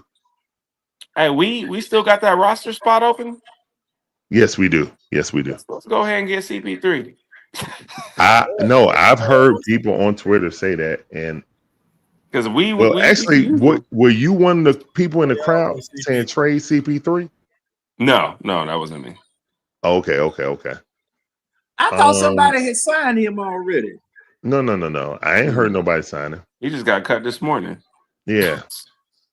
But I saw that, but I thought somebody picked him up already. Wait, so John, your analysis on how far we're going is just 12 and 70. So you don't have no aspiration. I have no analysis on where we're going because I don't know. Okay. Where do you think we're going more? I just don't know. I just don't know. Man, we have as a season ticket holder. What is your opinion of this, and why did you buy those season tickets? I got them because of all the off-season acquisitions. Not like you. I found out that about the Potts thing after we made the trade. It was sometime in the summertime after we made the trade, and at first I didn't think it was real. I was like, "This is not a real thing," but it is obviously. Because it sounds like somebody made up, doesn't it? Potts. Yeah, it does. Yeah, but I think it's a serious thing, man. I think we have the best, and I'm saying all this to give you my analysis, but I honestly feel like we got the best GM we've had maybe in a long time. I agree. Honestly, really does seem like he knows what he's doing. He seems like he's playing chess, while a lot of people are playing checkers. A trained monkey would look like they were playing chess up against what you had last year, doggone GM. But you got to think about it though. The fact that he was able to get a first round pick for this next season. Remember what we looked like. compared to what we are and what we have now. Yes. If it was that easy, we would have already done it. So Not with this group. So Not with that group we got just 5. No, Ansi has done an excellent job. He's done an amazing job because we have at this moment so many options. If we want to go get Giannis, we could go get Giannis. If we want to go get another player, we can go get another player. If we want to draft, like we have so many options to be able to go in any direction. That's what I love about it. The only reason I could see him keeping KP is because he want that money to fall off. But any Fair. smart GM knows that you would trade KP to get actual value in what we think we can win now. I think what he's waiting to see is to see how we do fare in the regular season and to kind of make a calculated guess on what he thinks we need going into that play, like going into the second half of the season. Obviously, if we get out rebounded 30, 40 rebounds a game, I'm sure Ansi is like, oh, we need to go get somebody who can dominate and play games. So I do think KP is going to get moved at the trade deadline. If everyone stays healthy, personally, you don't normally see championship teams win when the best players are young. But I can see us going to the Eastern Conference Finals. That's just my opinion. Really? Yeah, because I don't see a lot of teams when it comes down to it that can beat us. Now, Trey does turn up in the playoffs. I'll give him that credit. Like Trey, But you said trade Trey Young. yeah, I'd rather go get someone like Jaylen Brown instead of Trey. But we're not gonna do that. Man, I you don't can't know. afford I don't Jaylen know Brown if the now. Celtics would do that. I don't think the Celtics would trade for Trey. For I Jaylen don't Brown. know. I wouldn't even trade Trey to the Celtics. I would trade. okay. I would trade Trey to Orlando and see if Orlando would send Franz Wagner to the Celtics. Do a 3-team trade, and I'll throw in a couple first-round picks in there. You telling me if you the Celtics to have Franz and Tatum, you pay it's a little bit less.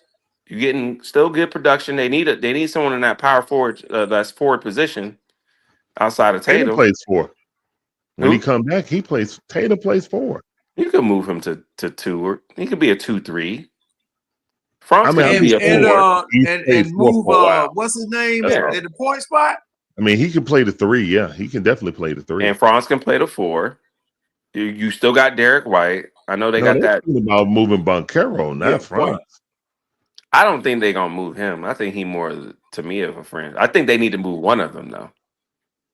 I think one of them boys need to go because And they see, I don't obviously. know, man. I mean, and if they see, move you him, guys talking about a weak East.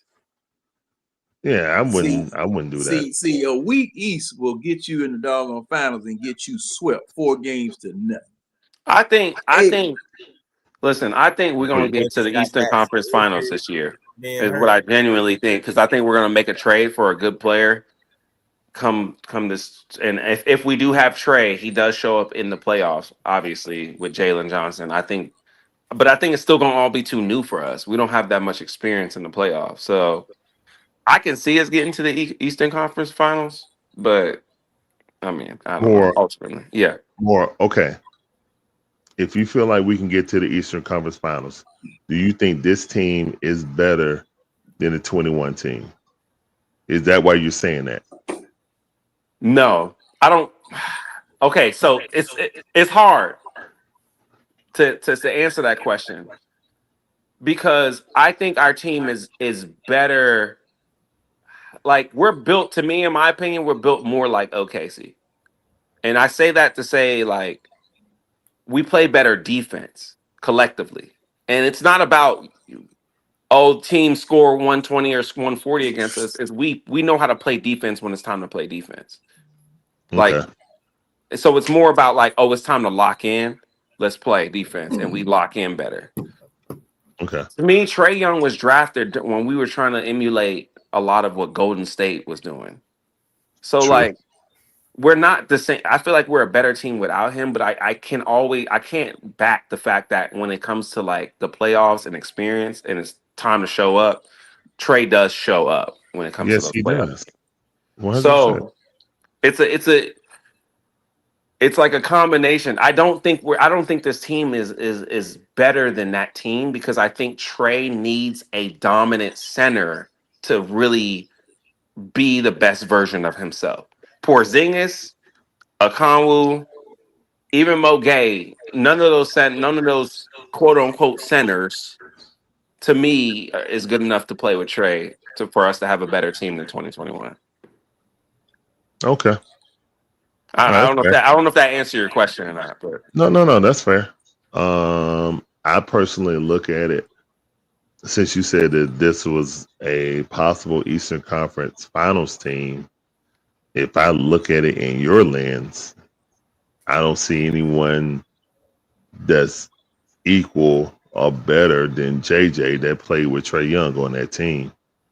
Collectively, Clint Capella is a traditional big, and at that time he was an elite rebounder and shot blocker, but he was basically a Timu Rudy Gobert. But I still think like as long as JJ is healthy, he's going to be the best teammate that Trey ever played with.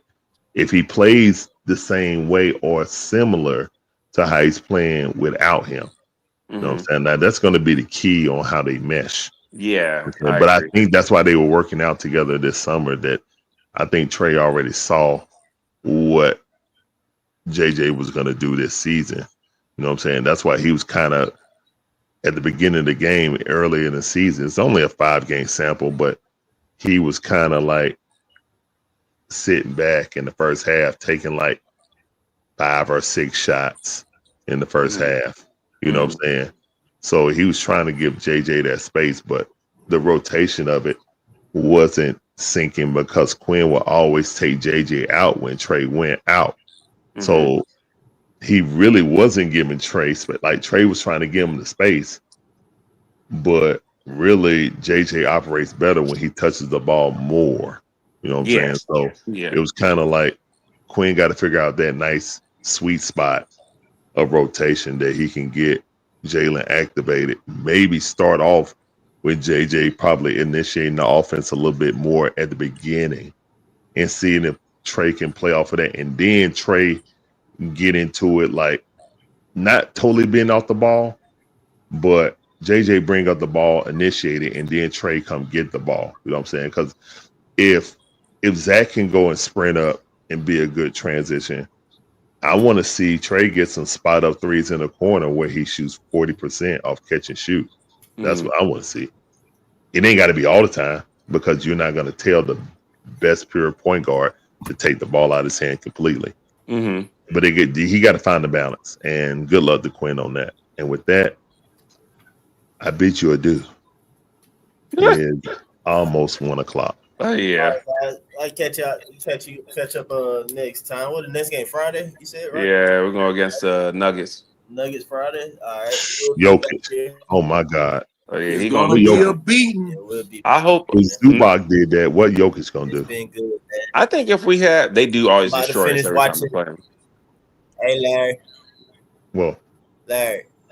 Yo. My God, this time, man, and I'm gonna keep. I don't know where he's gonna go in the draft, but I'm the one who, be telling y'all about him.